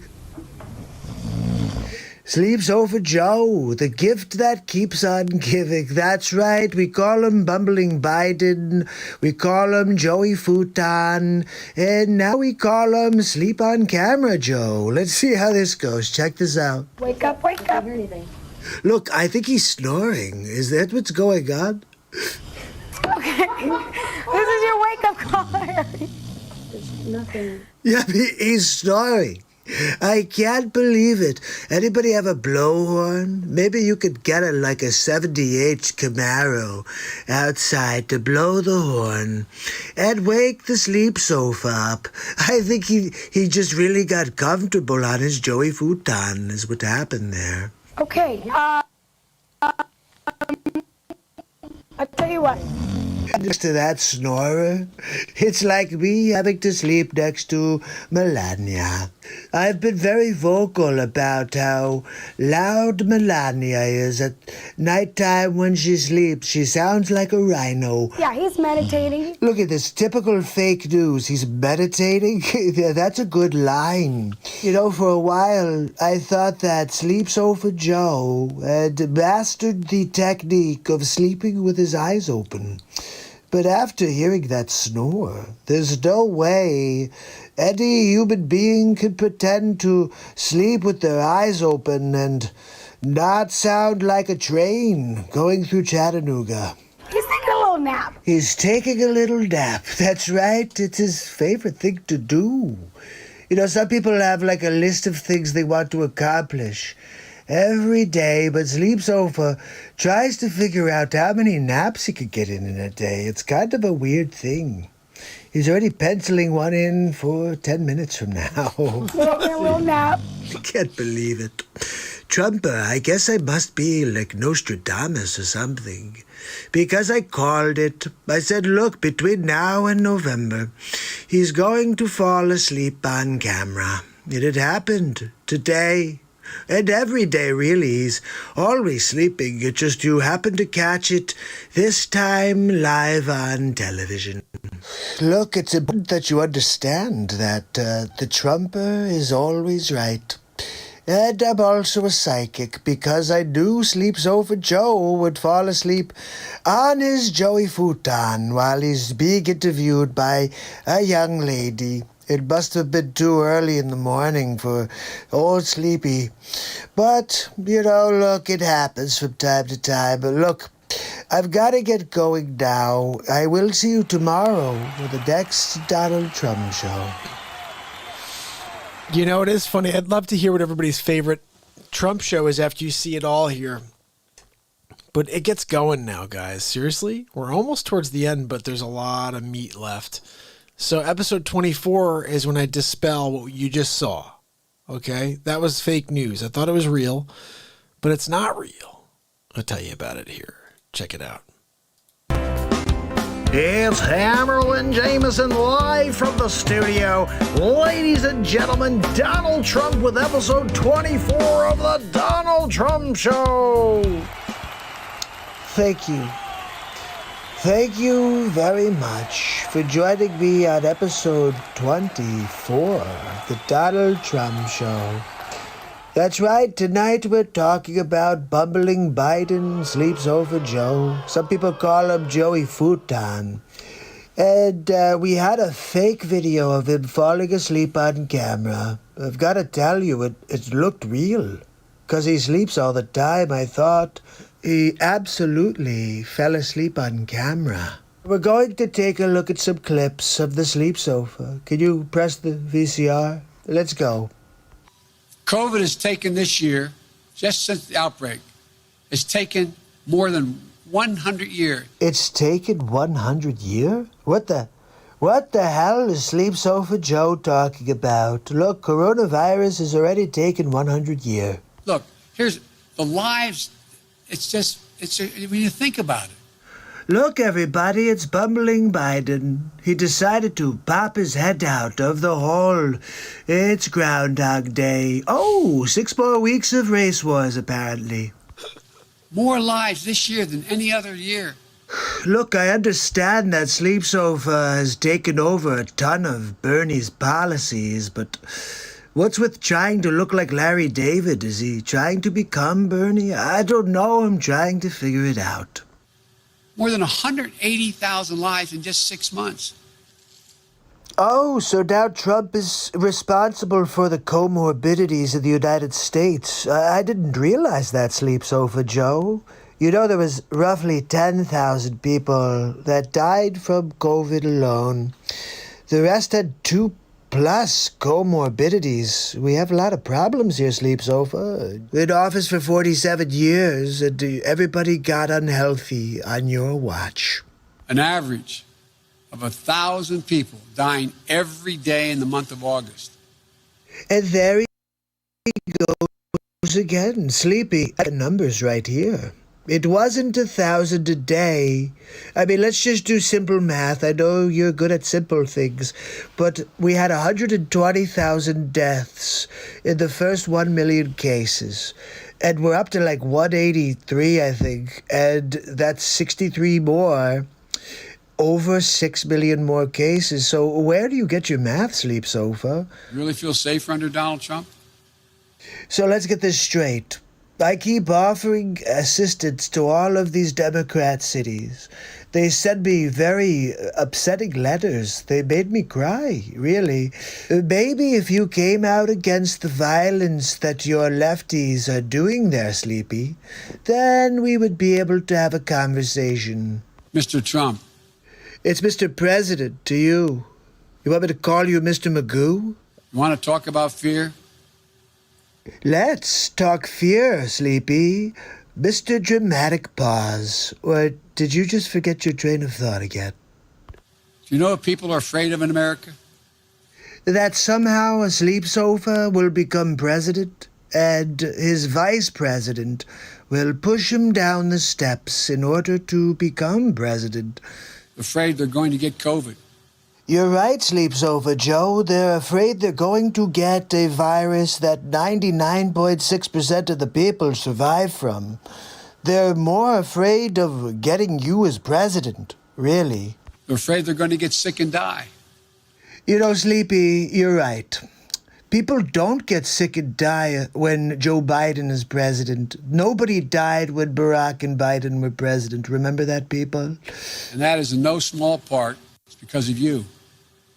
Hey, Sleepy, what happened at the beginning of all this when I decided to close the borders to China?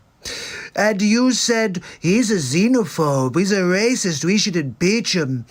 And what happened there? I think we'd have a lot more dead people, so why don't you go back into your cave and take a nap?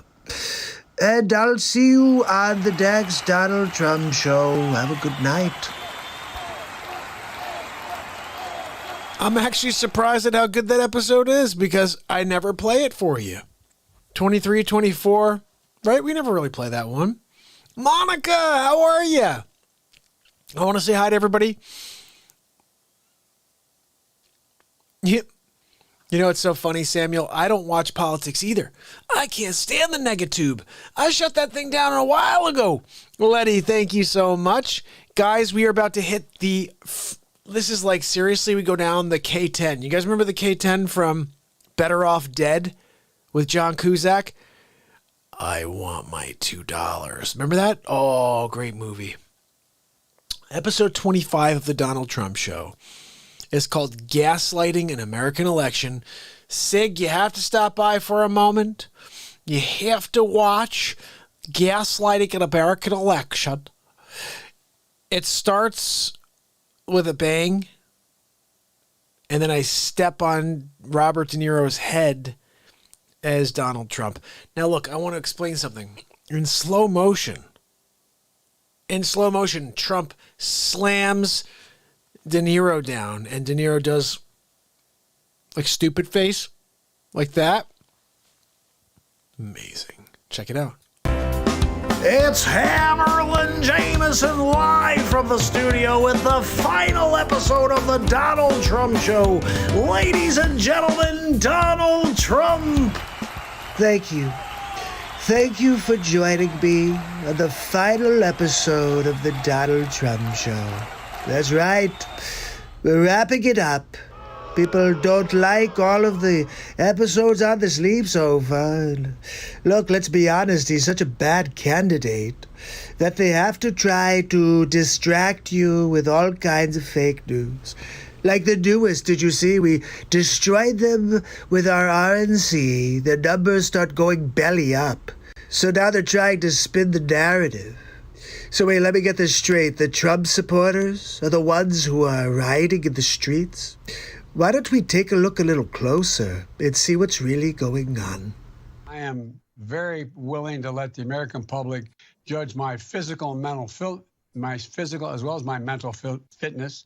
Sleep Sofa, you just failed the test. My physical and mental my physical as well as my mental fitness, my mental fitness. Wow, tongue-tied, bumbling Biden. Welcome to the show. I just don't even know why there aren't uprisings all over the country, and maybe there will be. There she is, Nancy Pelosi. Oh, how is that hairdo? No mask, huh? Oh, but no one's above the law. But you, huh, Nancy Pelosi? Look, let's get the gaslighting going. Here we go. People need to start taking to the streets. This is a dictator. When did Glenn Beck turn into such a chooch? I know, it's not really him, but that squarehead sure looks like him. You know, there needs to be unrest in the streets for as long as there's unrest in our lives. Wait a minute, but didn't you say the Trumpers were the ones out on the streets? Who's lying now? Oliver and Cox? Show me where it says that protests are supposed to be polite and peaceful. Well, it's called the First Amendment of the United States, Chris Cuomo. You should probably read it sometime. Do something about your dad's immigration practices, you Wow, super. And peaceful? Well, it's called the First Amendment of the United States, Chris Cuomo. You should probably read it sometime. Do something about your dad's immigration practices, you feckless. Wow, super classy. You should do something about that face. You've got RBF. Resting bee face. That's right. When they go low, we kick. See, behind closed doors, it's not when they go low, we go high. It's when they go low, we kick them. They've been kicking the hell out of the Trumpers since I came down the escalator, really. How do you resist the temptation to run up and wring her neck? I mean, news reporters threatening violence. Guys, are you paying attention? Biggest terror threat in this country is white men, most of them radicalized up to the right. Now, this one's hilarious. Don Lemonhead. Are you kidding me? All of the rioting on the streets is your left-wing Antifa scumbags. Let's think about this logically. For the last 90 days, the press has been saying, oh, peaceful protests. They wouldn't have done that if it was for Trumper. Thought he should have punched him in the face. I said, even if you lost, he insulted your wife. Yes. He came down the escalator and called Mexicans rapists and murderers. He said, well, what do you think I should have done? I said, I think you should have punched him in the face and then gotten out of the race. You would have been a hero. Yes. He came down the escalator and called Mexicans rapists and murderers. Look, there's a gaslight right there. I never said all Mexicans were rapists and murderers, just that they're sending a lot of them. Guess what, though? Sleepy said very similar things in 2006. I'd like to punch him in the face. Robert De Niro, the most overrated actor in the 20th century. I mean, look, I get it. The one character you played in Raging Bull, and you think, like, you could continue the same guy? Look, you're terrible in everything else. The same character over and over and over. Let's squint our eyes and talk the same. So I'm not really putting too much stock in Bobby De Niro. I said if we were in high school, I'd take him behind the gym and beat the hell out of him. You see that? Sleep Sofa Joe is the one who's behind all of the gaslighting. Sleep Sofa, bumbling Biden. He wants to fight me behind the school. Look, let's go, Sleepy. Very willing to let the American public judge my physical and mental my physical as well as my mental fitness. I just had to watch that again. Oh my goodness, he's such a marble-mouthed, muffin-headed bumbler. Sleeping on his sleep sofa, a little Joey futon. Punch some people in the face! I think that werewolf made Winona Ryder pee her pants. That's what it looked like there. Let's watch that again. Punch some people in the face! Yep, I think so. And also Matthew Modine. Looks like he's cast for the part of Val Kilmer. When was the last time an actor assassinated a president? Well, ancient history would tell us that it was John Wilkes Booth. He shot my favorite president of all time, Abraham Lincoln. And of course, he was the first Republican, but most people don't know that. But I have to say, Johnny Depp, I used to like you when you played Jack Sparrow. Who knew you'd turn into a real-life scumbag pirate? Do you have scurvy? They're still going to have to go out and put a bullet in Donald Trump, and that's a fact. Now, that's the first time I've ever heard that. Pensy, do we have this guy's information? Yes, Mr. President. We have the location on one beaker from Sesame Street. Where is John Wilkes Booth when you need him? Very clever. I see your husband is the ghost of Christmas past, so you got that going for you. This way. That's it right there. Pull it up. Remember this one? Somehow I still look better than Kathy. I have thought an awful lot about blowing up the White House. Do you remember this when Madonna stood outside the White House right after I won? You guys have been doing this since day one. A Missouri state senator is under investigation by the Secret Service after saying she hopes President Trump is assassinated. What the frig is wrong with this country? I will go and take Trump out tonight. This Maxine Waters,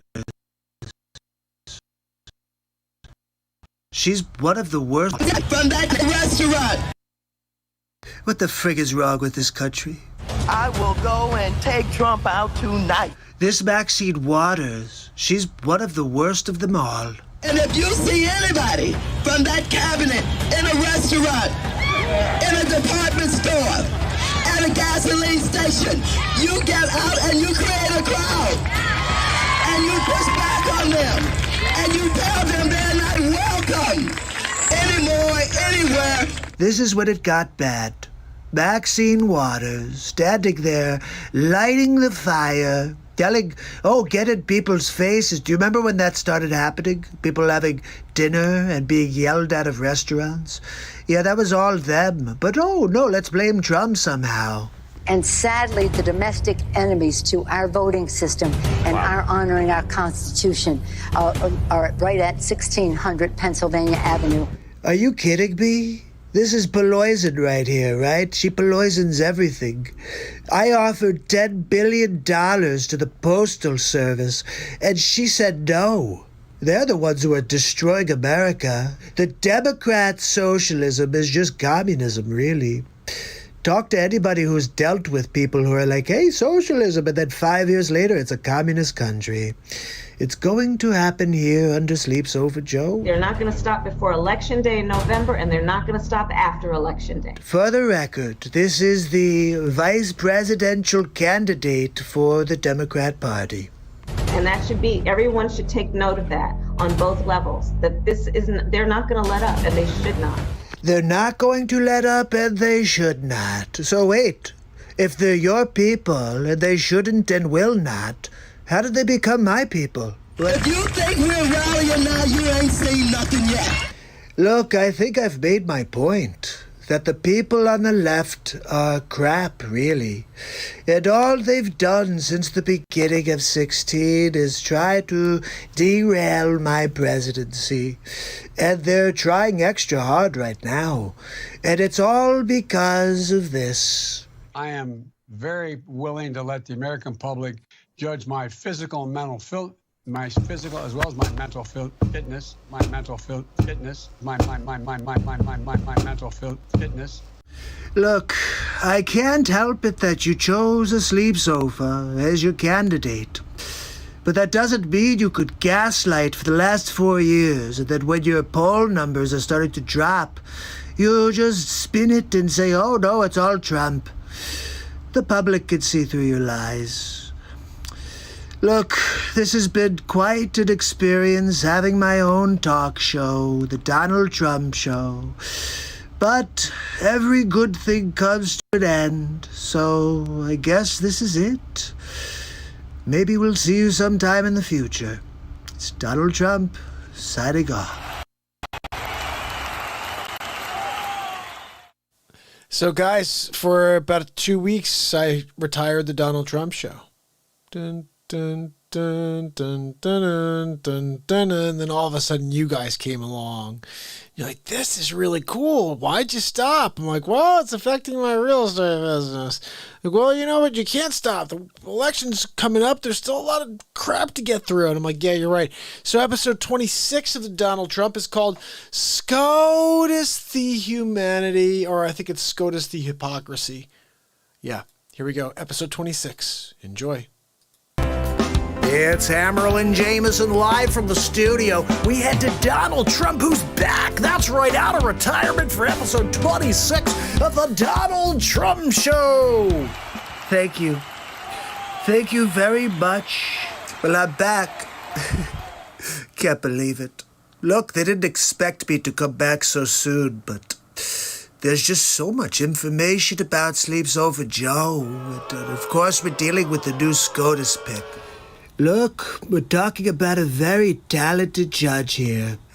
Amy Klobuchar and all of these other people had a problem with the Republicans and how they handled it before I became president. And now they want me to hold the seat open because Ruth Bader Ginsburg has a dying wish, really? Oh, did she not ever read the Constitution before? Because the Constitution, well, I'm about to go into exactly what the Constitution says. Actually, let's listen to the people that are now saying, leave it open. You can't do it. We're going to impeach you. Let's take a look at the tape. The issue is we have to do our jobs. That is the issue, Klobuchar. That's exactly why I ran for president in the first place, because none of you are doing a job for anybody but yourselves, really. Yesterday, we had 4 constitutional experts from around the country, from Chicago, from North Carolina, and they all said the same thing. They said shall means shall. Oh, thank you, Amy. I'll take that as a pat on the back, because I just nominated someone yesterday. When the Constitution says that the President shall nominate and that the Senate shall advise and consent, that is what it's meant. You know, Klobuchar sounds very level-headed right now, but all of a sudden they're going to impeach me? Well, she said that they do it, but now they want to... I'm confused. I really don't know. Well, so it's okay for you, but not for me, right? We have been through incredible civil rights differences in this country and conflicts. Yet we have always the Supreme Court. I really don't understand, Klappertuber. How is it that you could be okay with filling the seat, except when it's Trumper? It seems a little racist towards the Trumper, really. Are you a xenophobe towards Trump? I think you're a Trumpophobe, really. The judicial branch is supposed to be insulated from the politics of the day. You know, Amy, why don't you say that to your face? That's why we are demanding hearings and asking for an up and down vote, just as the Constitution asks us to do. Where the frig is CNN when you need them? You think they'll play this Trump show? They should. I mean, but no, you'll never see it unless you tune into Real Talk, really. I mean, come on. They just told you. It's the freaking Constitution. Thank you, Leader. You know, I've served in the Senate longer than anybody who's here. Really? Are we supposed to be surprised by that, Jason Robards? We will not do our job. We will not do what we're paid for. We will not do what we're elected for. We will not do what we're taking a solemn oath to do. Hey, it sounds like a typical Democrat. Instead, they should be working across the aisle to fill this vacancy as has always been done. You know, Dwight D. Eisenhower is correct. We should hashtag fill that seat. Do what we have always done. Hold a hearing. Rank partisanship should not trump how we've always treated Supreme Court nominees. Look, I'm really sorry for the broken record crap, but I mean, look what they're talking about. And now they're like, oh, let's impeach the Trumper. You can't fill the spot. Ginsburg had a dying wish. Is that in the Constitution? Did you see that? Let me see. Does it say anything? Oh, Article 379, if Ginsburg has a dying request. The obstruction they're contemplating is unprecedented. Actually, Feinstein, Everything that the Democrats have been doing the last 4 years is unprecedented. Really. There's plenty of precedent for Supreme Court confirmations in this situation. Oh, tell us more, Feinstein. 14 of the 112 justices in our history were confirmed in the final year of a presidential term. And there's about to be one more. Finally, let me quote Justice Scalia himself about the need for a full complement of justices. Antonin Scalia. He was a great SCOTUS. We miss him very much. Let's see what she has to say about good old Antonin. Quote, the court proceeds with 8 justices, raising the possibility that by reason of a tie vote, it will find itself unable to resolve the significant legal issue presented by the case. End quote. Well, Feinstein, I have to thank you, I guess, for giving me what I need to finalize the nomination, really. It says in Article 2, Section 2, Clause 2, that the President, quote, shall nominate, and by and with the advice and consent of the Senate shall appoint ambassadors, public ministers, consuls, judges of the Supreme Court, and all officers of the United States. That's pretty unambiguous. Shall, except on election years. It says shall nominate. Look, Phil Dunphy said it best. I think you get the point. The Democrats are just a bunch of whiners, really. And we're going to push our SCOTUS nomination through. And we're going to win big league anyway and get 4 more years. But they told you everything you need to know about precedent. Look, you heard it from the Democrats. They said 14 times a SCOTUS was nominated the year of an election. We're about to make it 15 people. That's right, and we'll win big league anyway. Look, I'll see you on the next Donald Trump show. Have a good night. So, guys, we're cooking along here. We got through 26 episodes in a row, 27 if you include the prequel, which we should. And we're about to hit the 2 debates that I did. I did a third that was like me as the moderator, but this is the one you want to see. 2 in a row, episode 27 and 28. The first debate with Chris Wallace. Enjoy. It's Hammerlin Jameson live from the studio, but let's head to Donald Trump show for the first presidential debate. Ladies and gentlemen, Donald J. Trump. Thank you for joining me on the 27th episode of the Donald Trump show. That's right, it's the official, real talk presidential debate between me and sleeps over Joe Biden. Yeah, you guys are looking forward to it, I know. You can't wait to see the Trumper demolish him. I can't either, but you're going to be surprised. Yeah, all of you think it's going to be easy, right? It's not so easy. Watch, I'm going to show you especially, because I know you had his special goggles that he was wearing. But anyway, look, it's the first debate, and as always, not fair for the Trumper. But let's get into it. Here we go. Good evening, and welcome to the 2020 presidential debates. I'm Chris Wallace, and I'm with Fox News. Tonight I'll be the moderator, and we will be asking President Donald J. Trump and Joe Biden, former vice president, a select set of questions. And you, the people, will get to make the judgment on who is equipped to be the president of the United States. Neither have gotten the questions, except for Joe Biden. There are no listening devices, and Joe Biden does not have a pair of contact lenses that are acting like teleprompters. Ladies and gentlemen, without further ado, Donald J. Trump and Joe Biden.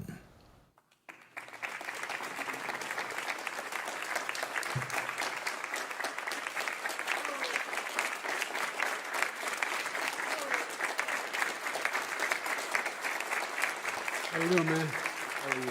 I'm well. Mr. President, I want to start this off light. Why are you such a xenophobe and racist? Always with the softballs, huh, Chris? Love it. Look, I've been here for 47 months, and I've never gotten a straight question from you, really. I mean, seriously, do you want to just, throw money at Biden now? Honestly, what I could tell you is this, Chris. I put a bounty out there, $1 million, which is kind of like nothing to me, to anybody who could prove that I'm a racist or xenophobe, because all I've ever done is care for all of the people on the planet. What's the sleep sofa's excuse with the crime bill, huh? Well, we'll get to that, Mr. President, but my next question is for the Vice President. Mr. Vice President, what kind of car do you drive? Well, I drive a Cobra, man. That's right, my Aunt Judy told me, look, only cool guys named Joe drive Cobras.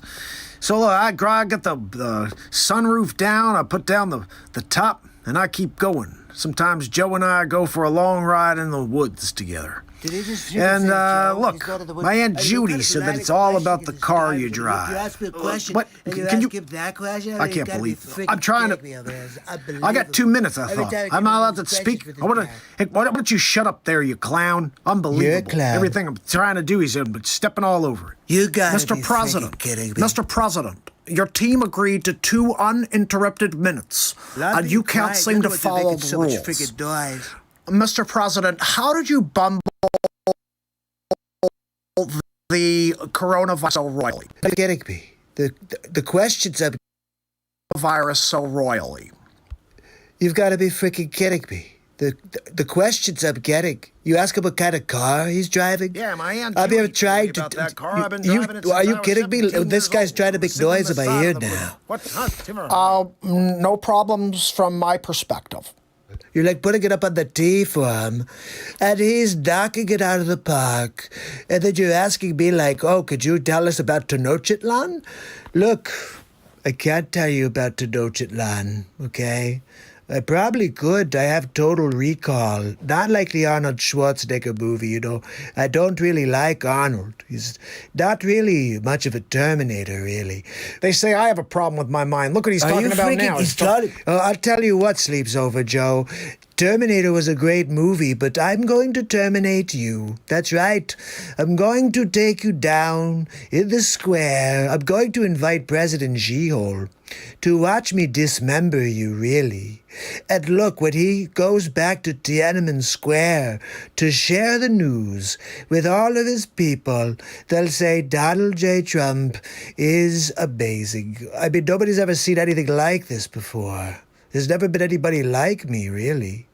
Well, President Trump, just to follow up on that, why did you not denounce the white supremacists? And why are we continued to see racism in the streets? See, this is the crap I'm talking about. They gang up on me. I mean, Chris Wallace is like working for the Biden campaign. Look, there's very few white supremacists out there, but like I said, stand down, people. At least stand by for a little while, because we need to stop the Antifa scum. But of course, look at the sleep sofa over there. He's trying to blame me for Antifa. Let's just be very clear. If these people were my people, the press never would have said that they were peaceful protests. They would have been like, oh, Trump bad. Look, rioting in the streets, they're killing and murdering and all kinds of bad things. But no, it was like, oh, look, they're making flower pots and look, they're kissing each other. And with coronavirus, too, no masks, no spread there. It was all Trump rallies, really, but not the spread from the rioting, from Joe Biden's campaign. And look, did you see gaslighting an American election? I mean, it's all right there, people. So why don't you condemn the Antifa and the white supremacy stuff? Mr. Vice President, you've been a successful senator for 47 years and a vice president for 8 years. A great vice president at that. What do you do to continue that legacy as president? Look, you got that one right. My Aunt Judy told me that we should try to put our heads down and do what Rap Rock did. Did he just call Barack? She said, look, if they don't vote for me, then they ain't black. So we're trying to get that out into the communities. We'll gloss right over that one. So no retort? No retort from you. He says, if you don't vote for me, you ain't black, and you're not even going to respond, Chris Wallace? Well, I'm not really sure what the problem is with that statement, Mr. President. Look, you guys could clearly see that they have it for Trump. And we didn't even get it to talk about all of the good things that we've done for the country. Because Chris Wallace decided to become Joe Biden's #1 fan, really. Anyway, I've got to go, but I'll see you on the next Donald Trump show. Have a good night. So that was a lot of fun, but I was not done. I needed to make another one for you. So episode 28 took place. Here we go. It's Hammerlin Jameson live from the studios. We head to Donald Trump for episode 28 of the Donald Trump Show. Thank you. Thank you for joining me at episode 28 of the Donald Trump Show. Tonight we continue delving in on the first debate. Some of the outtakes that you didn't see on the live performance, it was taped prior, right? There's a lot of footage that's going to come out in the coming days on Real Talk. Anyway, let's get to it. Let's see what we got here. Our first question of the day goes to Vice President Biden. How do you keep so calm and collected during the pandemic?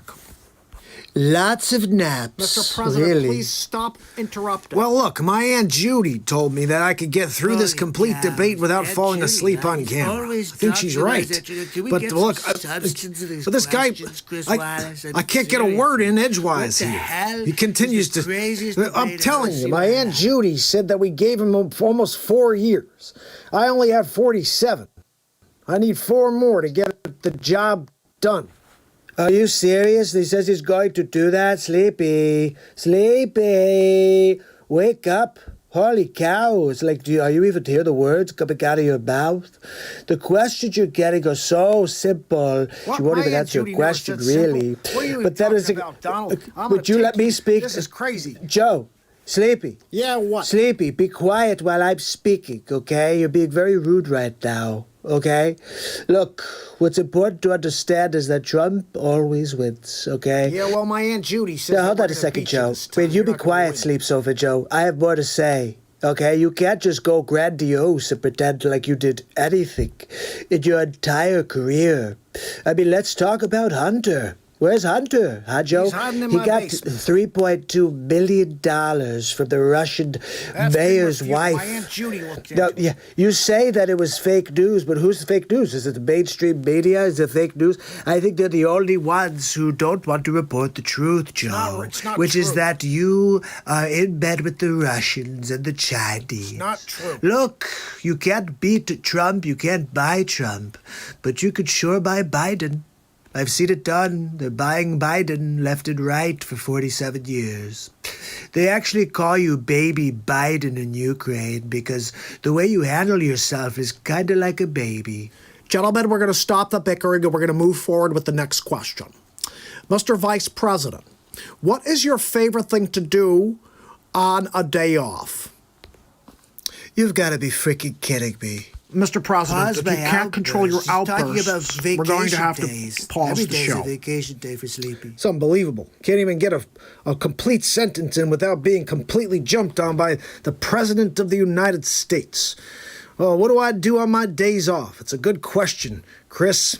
I like to nap. I like to put plenty of naps in my schedule. Every 15 minutes on the hour, you'll find me napping on my Joey futon. That's right. If not there, it's going to be on my Sleep Sofa Joe. Joe, are you kidding me? How could you nap when you're going to be president? You're not going to be able to nap anymore, Joe.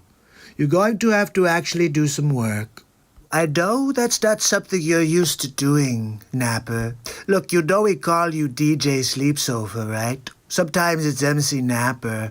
But really, you're really kind of just funny. I really laugh at you most times because you could never do the job that I did, Sleep Sofa Joe. I've been winning big league. The things we did against Chadda, Look, Sleepy, let me tell you one thing you don't know, okay? I'm going to point at you and tell you about me. I did a lot of great things this last 4 years, but I'm pretty certain that you've done nothing in your entire career. Final question of the evening. Wait, I don't get the same question about what I do on a day off? No, I have a better question for you, Mr. President. That's because Donald doesn't take any days off, Chris Wallace. That's why you didn't ask that to me. You could have asked how many hours a year do you sleep, and it'd probably be under the amount of naps that Sleep Sofa Joe takes in a month. But look, that's just what you do when you're a winner. Not a sleepy loser like Joe Bumbling Biden in his Joey futon. Look, I've had enough of this. My Aunt Judy told me I should put my foot down, and I think I'm about to do it now. I want to just win this election because we need to get back to what's right, which is us taking everything from the American people. We're going to get back to big government and people getting less. That's the first honest thing you've said today, Joe. Seriously, you want to take instead of give. I want everybody to do well. Look, Sleepy, you gotta be kidding me. You're telling me you want to make government bigger and people make less, take home less? Really, that's a good idea for bringing back the economy, bonehead McGillicuddy Biden. Mr. President, a train leaves Chicago at 3:15 p.m., and one leaves Los Angeles at 12:17 in the evening. You gotta be freaking How much kidding. gas... Mr. President, Like, oh let me finish my question, please, sir. Sir, let me finish my question while I'm trying to get the full question out for you. Sir, Mr. President. Mr. President, please, let me finish my... Okay, yeah. So, how much gasoline would it use in the trip? I have no idea. This is not a math competition, Chris Wallace, okay? So... See, he won't answer it because he can't answer it. My Aunt Judy told me he was bad at math. You gotta be freaking kidding me, right? I mean, you want me to put numbers together here on the stage? Well, if you can't do it, okay. I mean, you asked Biden what he does on vacation days. You asked him what his car... What kind of car? I have a lot of cars, Chris Wallace. It's basically a question my 5-year-old niece answered last week.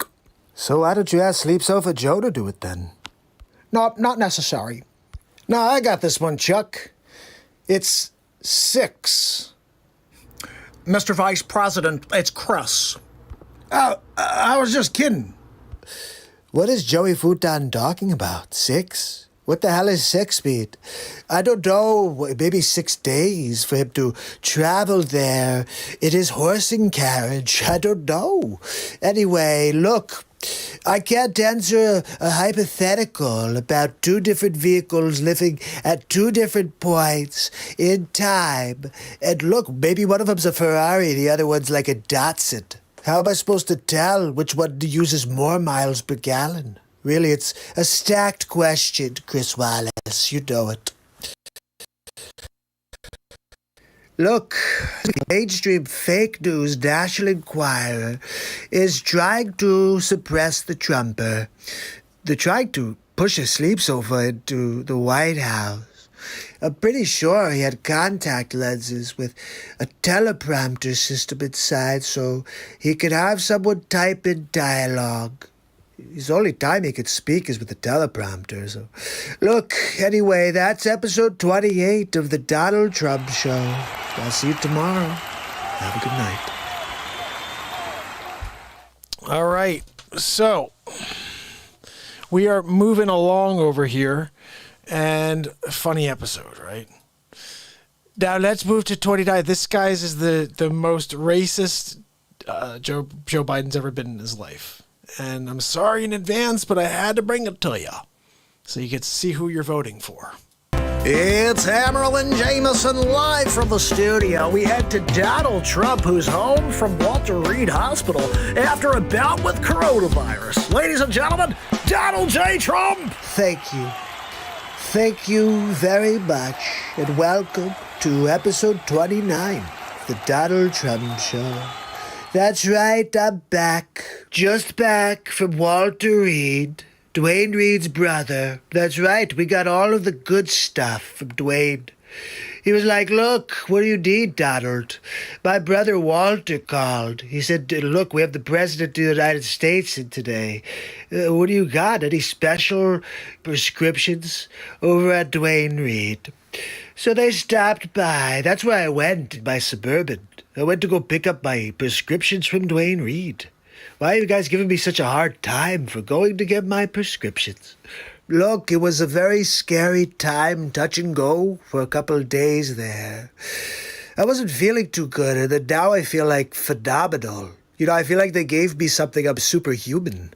I mean, maybe I'm immune, I don't know, but one thing is for sure, I'm winning big league.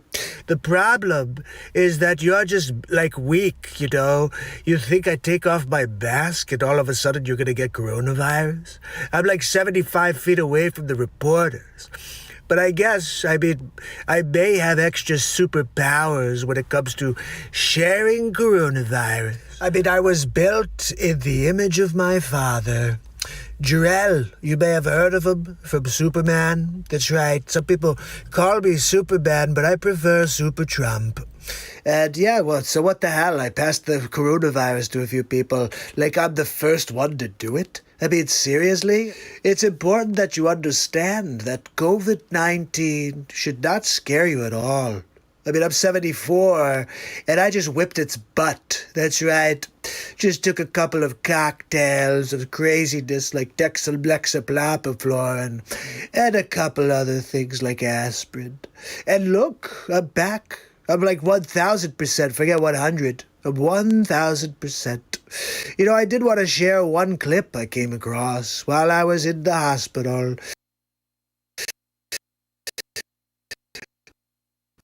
And honestly, if anybody sleeps over down after seeing this, then you are a racist, really. Here we go. Geez, the reason I was able to stay sequestered in my home is because some black woman was able to stack the grocery shelf. Just like Sleep Sofa bumbling Biden to bring up color. Why couldn't it just be like a grocery stock person? They had to be black, huh, Sleepy? Look, I'm hearing in my earpiece that the clip I'm about to show you is the #1 most racist clip ever by Sleeps Over Joe Biden. So, congratulations, Joe. You're the most racist of them all. What do I get, beer on the wall? Well, maybe we'll actually convict you with all of your malfeasance in Ukraine and Hunter's going down with you, Sleepy Pooper. So, let's see how bad it really is. We already have a nigger mayor. We don't need any more nigger big shots. Biden. Wait, I'm sorry, what the hell? What did Sleepy, what?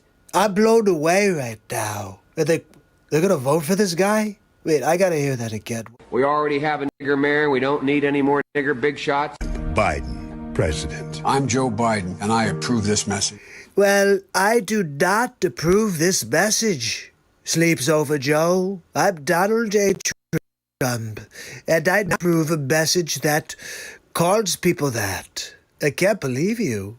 And they let you get away with it? I mean, why would anybody vote for this guy? You know, I'm almost as concerned about his rhetoric as about the name-calling. I mean, saying we don't need another big shot.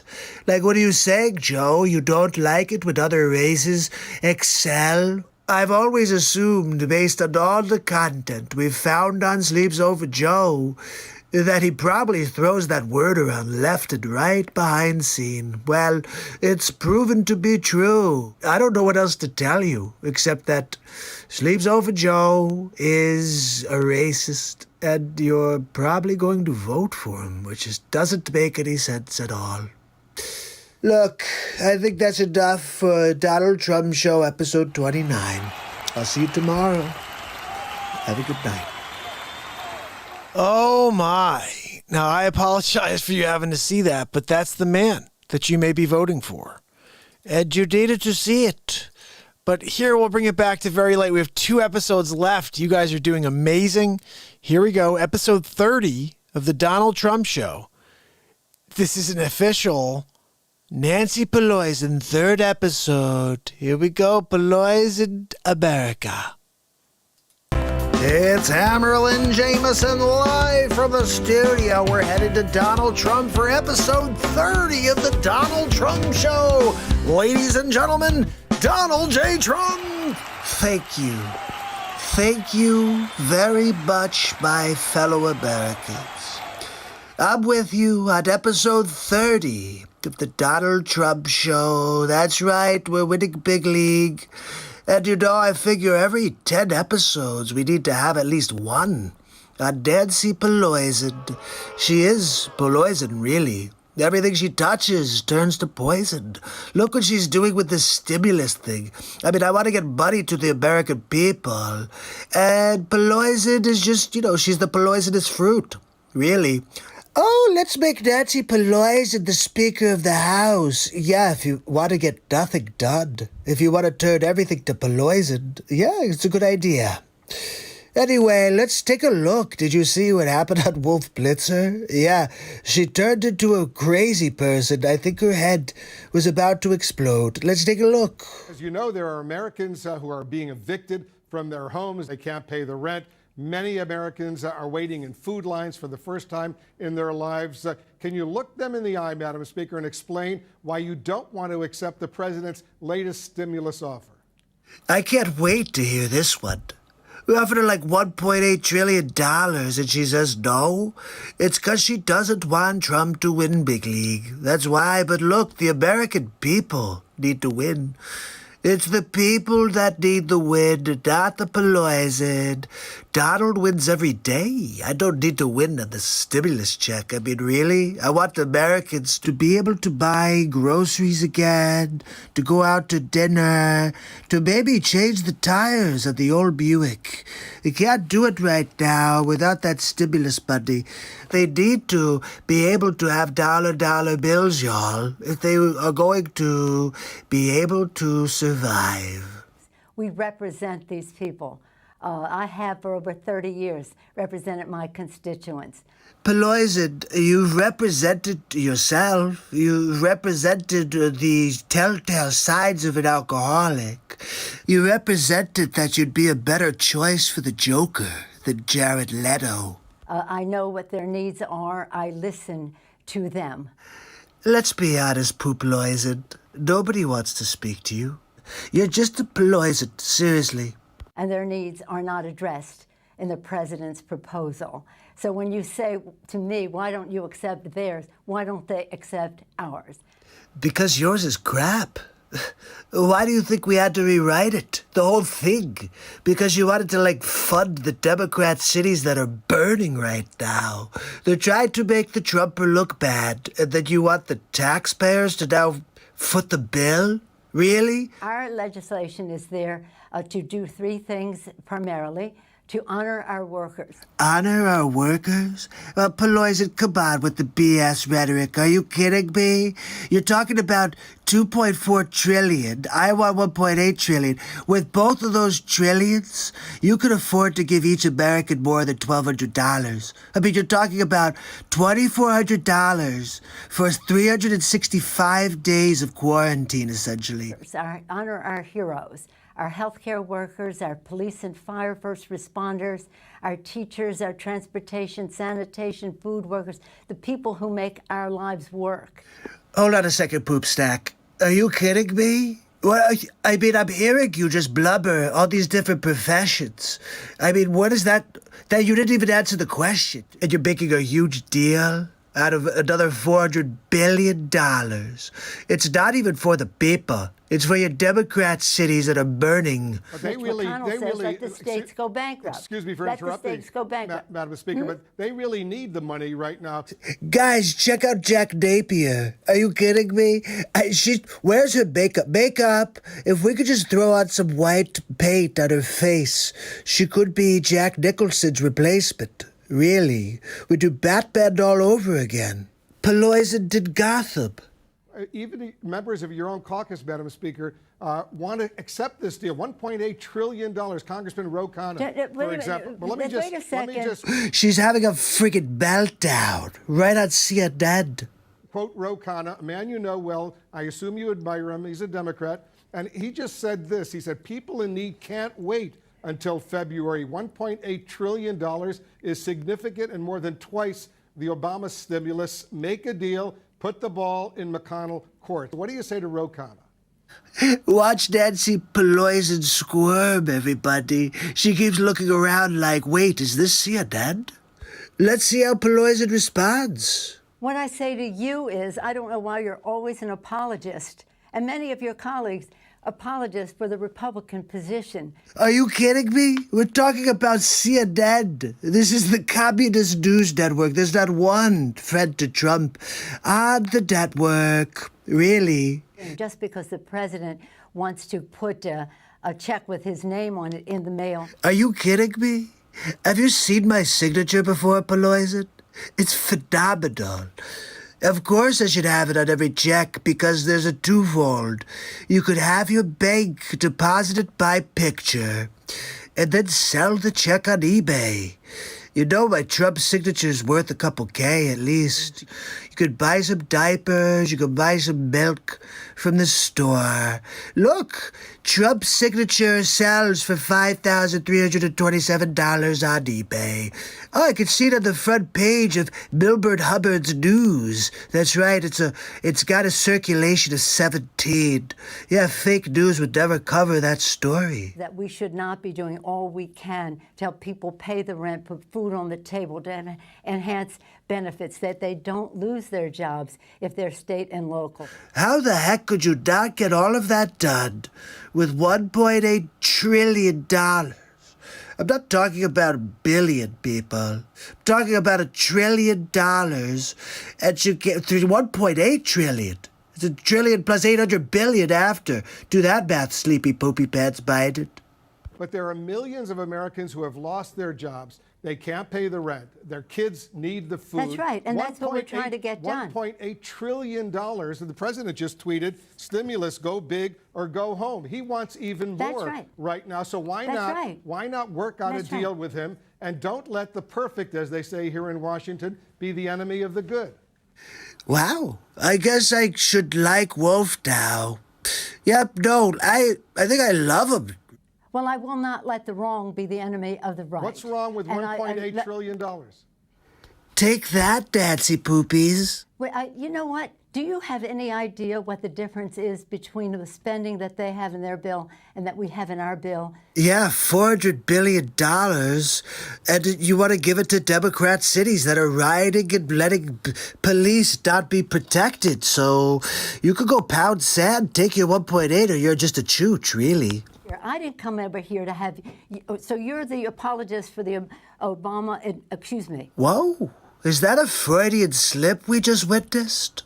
Does anybody else not find it interesting that when Nancy Pelosi is posed with an actual question, she can't even answer it? She starts saying, oh, I didn't come on this show to be questioned. I came on this show to bash Trump. You're not giving me the chance to. God forbid. Madam Speaker, I'm not an apologist. I'm asking you serious questions because so many people are in desperate need right now. Are you kidding me? It's like watching Chris Wallace, me and Biden at the debates. Let me ask you this. Okay. When was the last time... Let me respond to you. Let me ask you, when was the last time, Madam Speaker, when was the last time you spoke with the president? I could answer that one for you. Never? Pelosi's never called me. Are you kidding me? Because she knows I would tell her how stupid she is, and I would tell her to get her 36 pounds out of the friggin' room. That's right, she's really a stinker. Yeah, no, I heard that she's been known to clear out the ladies' room. Yeah, but Pelosi's poop. Look, I can't say any more. It's classified. But I'll tell you, Nancy Pelosi, she's destroying the country. She keeps killing everything when she makes baked goods. And if you get to sit in a room with her, don't eat any of her food, okay? It's all Pelosi. And you could die or get Montezuma's revenge. Both are very bad. So anyway, I gotta go, but I'll see you at the next Donald Trump show. Have a good night. So guys, oh, the Crypt Keeper, woo! So we've gotten through 30 episodes of the Donald Trump show, 31 if you include the prequel, which I always do. And this is it, our final episode for the moment, but I think it's probably the final episode of the Donald Trump show, unless Donald wins, and then I'm sure we're going to have a ton of them going forward. But here's episode 31, which is, again, I guess it's fitting to end with the sleep sofa. This is called Angry Joe Biden. Mama J wants 33, so I may have to do 2 more in the next week. It's doable. I usually do 1 a day, so we'll see. Maybe we end on 33, MJ. Every single time I say I'm done, I always do 1 or 2 more. So, guys, 50 likes. You're awesome. We're hitting 4 hours in about 1.5 minutes here, right in the middle of episode 31. Hope you enjoy the final episode. And then I'm pretty tired. It's a 4-hour show, but we'll see where we are at the end of this. Okay? See you in a second. See you on the other side of the final episode of the Donald Trump show. It's Hammerlin Jameson live from the studio. We head to Donald Trump for episode 31 of the Donald Trump show. Ladies and gentlemen, Donald J. Trump. Thank you. Thank you very much for joining me at episode 31 of the Donald Trump show. That's right, we're getting back to Sleepy Poopy Pants. He's on the road, he's trying to rally. Look, we're going to open up that 8-megabyte hard drive in Joe's head and see what's in there. Probably a lot of zeros, not really many ones, but anyway, let's get to it. My grandpa was named Ambrose Finnegan.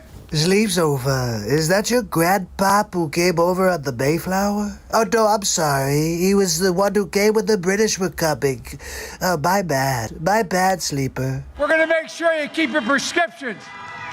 What are you talking about, Joe? You know there's an expiration date on all prescriptions. You want to have people keep them now? I mean, that just sounds silly to me. You know I'm the first president to lower prices of prescription medication, right? You know that, don't you, sleepyhead? I guess not. Let's see what else you have to say. To send every single person qualified to community college free. Are you freaking kidding me? Joe, I'm not sure what community college is, but if you're saying community college, you were saying that everybody would be able to go to college, and they would all be free. See, it's backtrack Biden all over the place. Wait until next one. It's like, well, maybe just one community college, St. Copius Community College of Phoenix. I don't know. He said it is what it is. Well, it is what it is because he is who he is. He is who he is. Well, Joe, you're right. I am who I am, and he is who he is. What did you freaking say? He is who he is? I don't even know. Sounds like you're...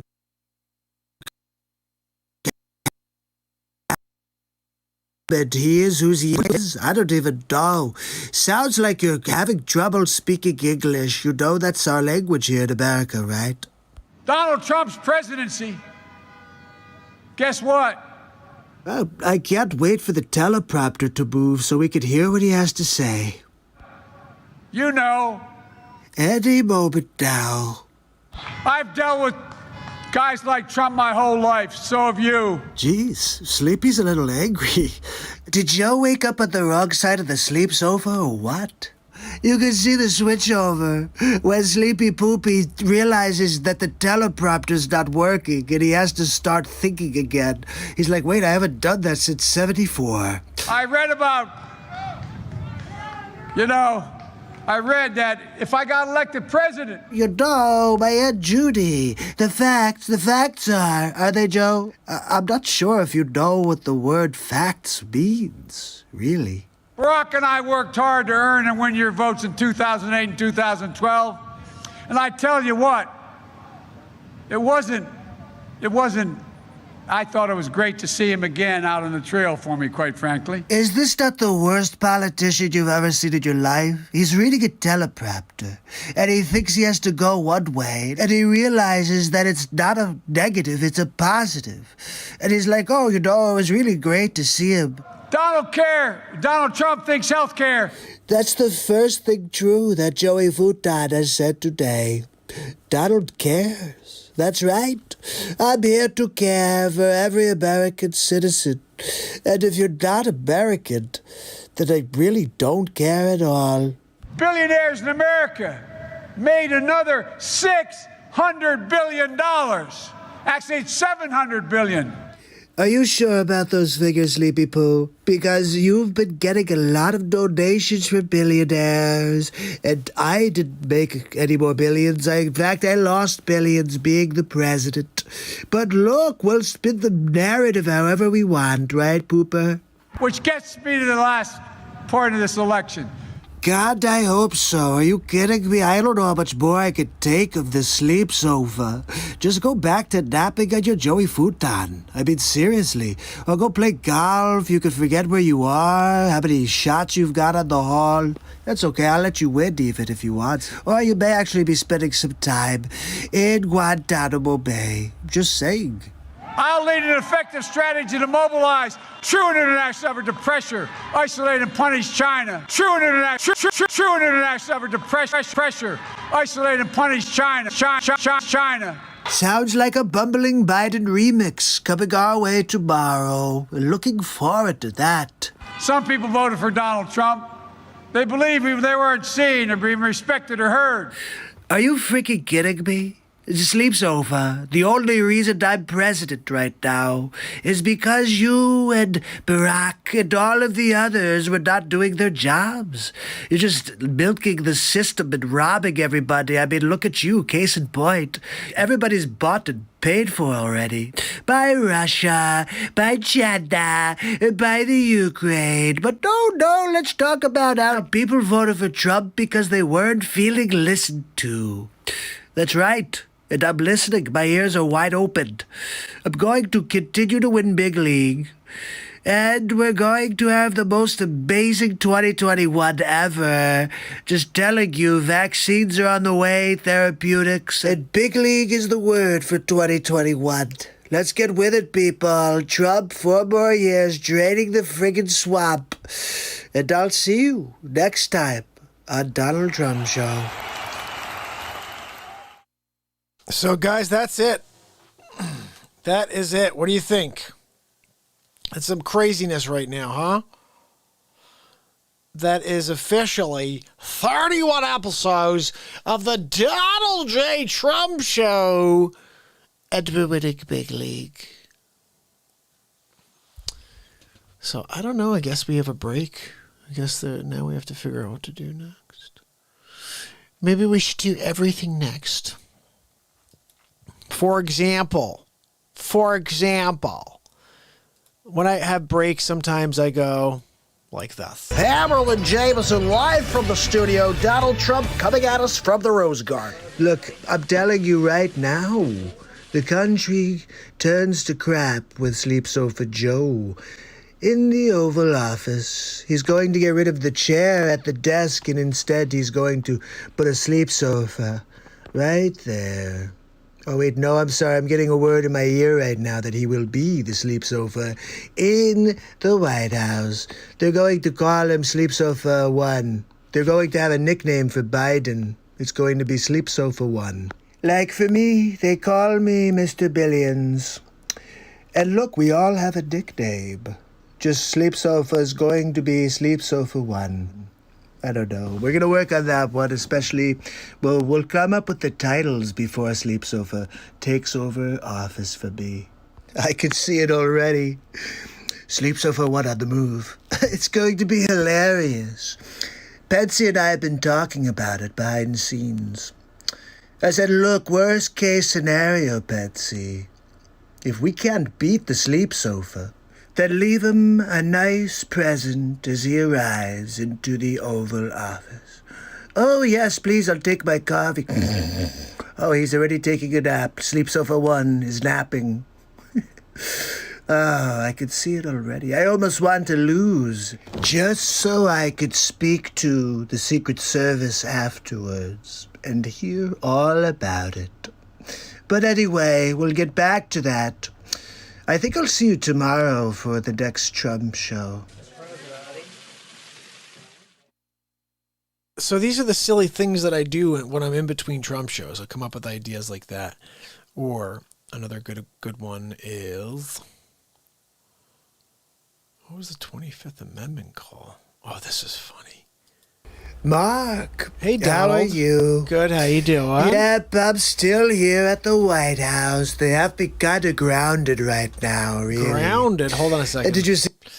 I can't play him there. I just can't thought. It has to be somewhere else. Let me go back to the Trump show.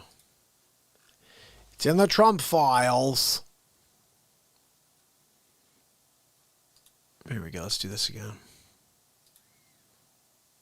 Mark. Donald. How are you? I'm good. How you doing? Yep, I'm still here at the White House. They have me kind of grounded right now, really. Really? Did you see today? Did you see the latest? No. Nancy Pelosi. Yeah, she introduced articles that were basically going to try to remove me for mental incapacity. I mean, it's almost like laughable. If they didn't do everything else to try to get Trump out, I'd be like not surprised. But it's kind of like, okay, what else could they try? We're talking about like 1 month before the election, Crazy, and they're going to try to pull this shenanigans. Look, it's fake news. Like everything Pelosi says. You guys know the clip, right? What she said about making up the falsehoods so you could then create the narrative because you report the news. You fake news, National Enquirer, mainstream media, really. Look, I'll show you real quick. Take a look. You demonize, and then we call it the wrap-up smear. Episode 3. If you want to talk politics, you call it the wrap-up smear. You smear somebody with falsehoods and all the rest, and then you merchandise it. I'm sorry, Nancy, can you say that one more time? What was that? You smear somebody with falsehoods and all the rest, and then you merchandise it. And then you write it. Can you freaking believe this? I can. Unless they see it's reported in the press that this, and this, so they have that validation that the press reported the smear. And now we're going to merchandise the press's report. Also, when she says merchandising it, who is she? Mel Brooks from Mel Brooks. Spaceballs? She's Mel Brooks from Spaceballs, the flamethrower. Yeah, okay, Pelosi, whatever. Now I'm going to merchandise the press's report on the smear that we made. And it's a tactic. It's crazy, right? Totally. I mean, who would believe that Nancy Pelosi would do such a thing to take down the government? But bottom line is she's Pelosi. Yeah, everything she touches, Mark, you know, right? Well, I think you give her a little bit of a hard time. Look, Mark, don't make any excuses for her. She's Pelosi. She ripped the script up right from behind me after I delivered the greatest speech since Martin Luther King's I Had a Dream speech. What? And she rips it up. I mean, really? Good. It wasn't that Look, good. All I can say is Pelosi is going to kill a lot of people, Mark. I agree. So let's see if we can get the stimulus passed. And good luck trying to get Trump out. I mean, really? He's so crazy. Better luck next time, Pelosi. Better luck. Well, look, Mark, I've got to Next get going time. now. Melania is waiting for me. We're going to get dinner. That's right. Don't you We're have going to COVID? a restaurant that okays COVID. What? They're like, look, if you have it, you can come. There's a restaurant that'll let you go if you have COVID-19. Of course. Look, they may be shutting it down specifically for me and Melania. I'm That's not what it really is, sure. Donald. But they said, look, we know you have COVID and you can come. Look, anyway, Mark, I've got to get going now. All We'll see you right, Donald. tomorrow. I'll The see you next tomorrow. Real Talk. See you tomorrow on the next Real Talk. Guys, this is what happens on the Donald Trump show for 31 episodes. We did 4 hours and 11 minutes. Almost at 4:12. Guys, 4:13 is my lucky number. So I'm going to say goodnight to you very, very slowly.